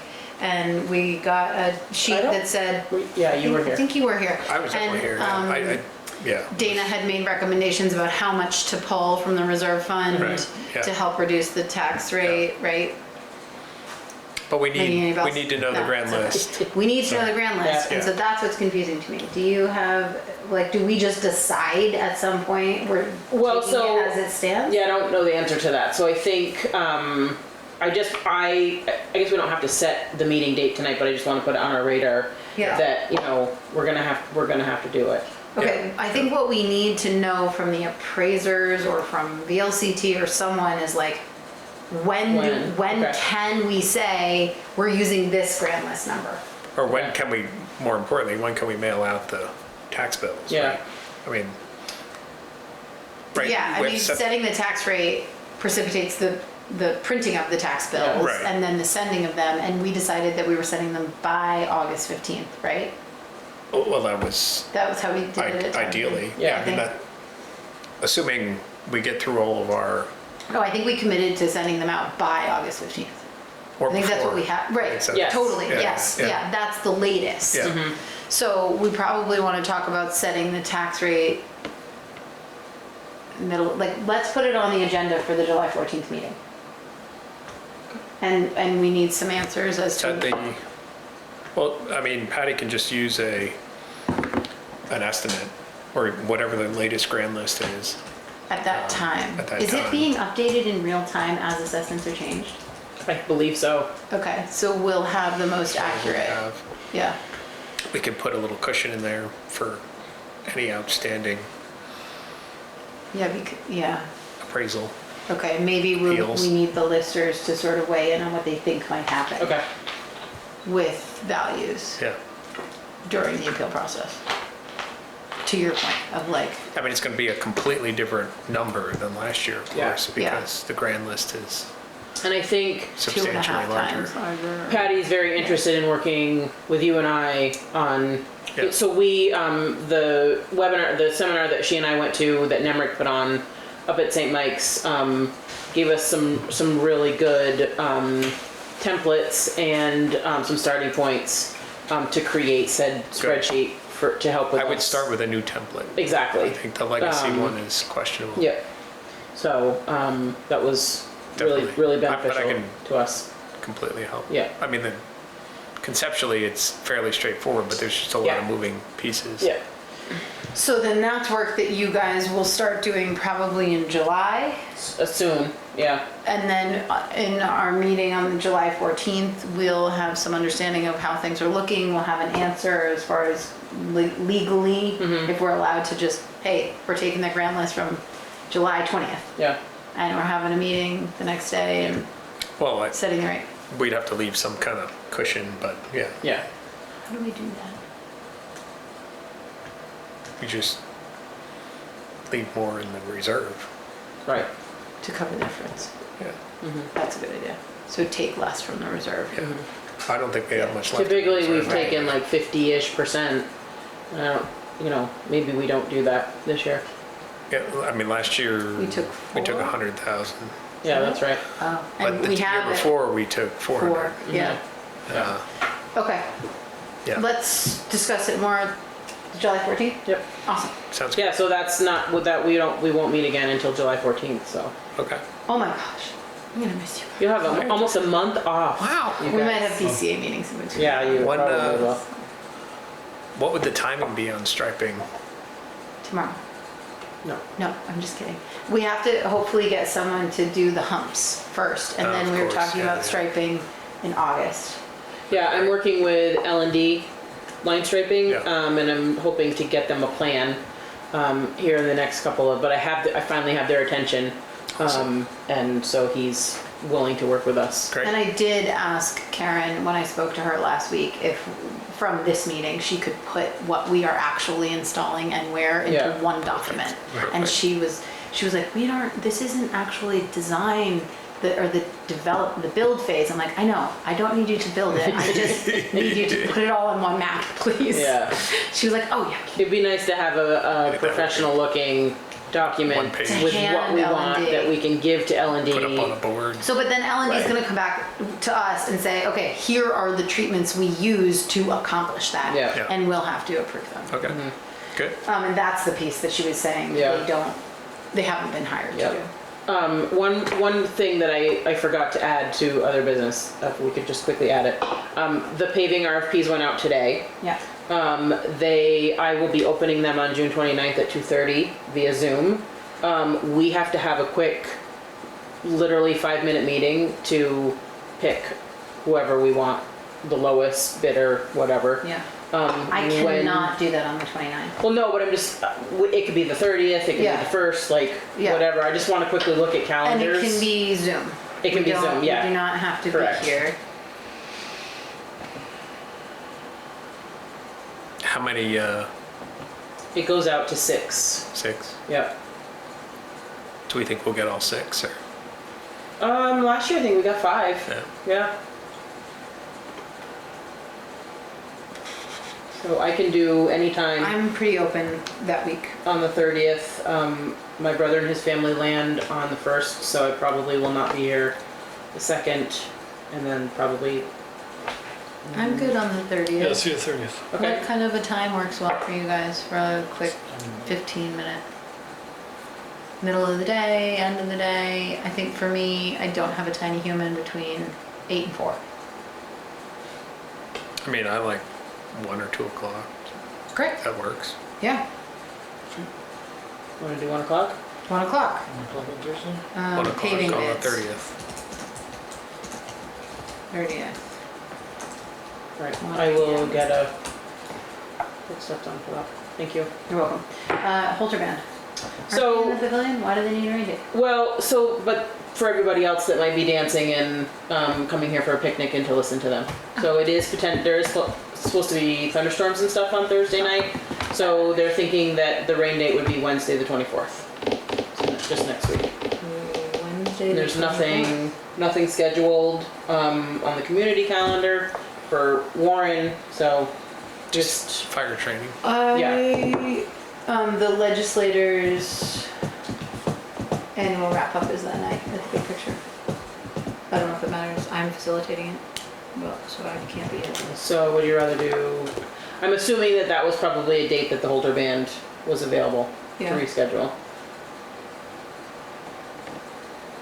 I mean, there are 1,000 things every Yeah, night in June exactly. in this valley, so I don't think we're gonna find one Okay, that so doesn't you all are have okay it. with that? I'm bummed I'm gonna miss it. I love them. Mm-hmm. I loved him. He played at my wedding. Nice. Okay.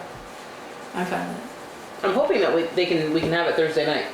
Yeah. But We'll see. just never know with the weather in Vermont in the summer. So we're okay with Wednesday the 24th? Sounds fine. Sounds Great. good. Can we sign some stuff?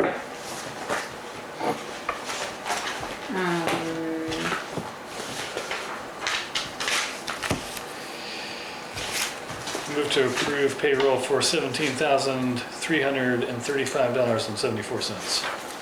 Second. All those in favor? Aye. Aye. Is that it? There's minutes. There's a, you already signed Can we that. sign that? There's Oh, liquor liquor license. licenses. Joy. There's only one. Sugarbush Mountain Resort. First class restaurant and bar. I don't know which one it's for. I think that's for the golf course. Oh, they're gonna open for July 4th weekend. The patio's super nice. Have you Yeah. driven by it? No, I need to. Have you been playing? Yeah. How's Of course, the it's in course? great shape. That's what Good. somebody else The said. course is great. I mow in the morning. Oh, that's Okay, great. do we have a motion to approve? Move to approve. First Second. class. All those in favor? Aye. Aye. Yeah, the temporary building looks, it's quite quite nice. Just said it's pretty nice. That's We pretty permanent. have That's nice. minutes from May 12th. Do you have a motion to approve? Move to approve minutes. Second. All those in favor? Aye. Aye. We also have minutes from May 26th. Move to approve minutes. Harvey, Second. all those in favor? Aye. Aye. This is this solar John, I music. release you. Move to adjourn. All those in favor? Well, not to adjourn, but to move into executive. That's right, sorry, executive session. Got all excited. Sorry. Move into executive session for personnel. Personnel. And personnel. Yeah, personnel. I think it's personnel. Thank you. Yeah. All those in favor? Aye. Aye.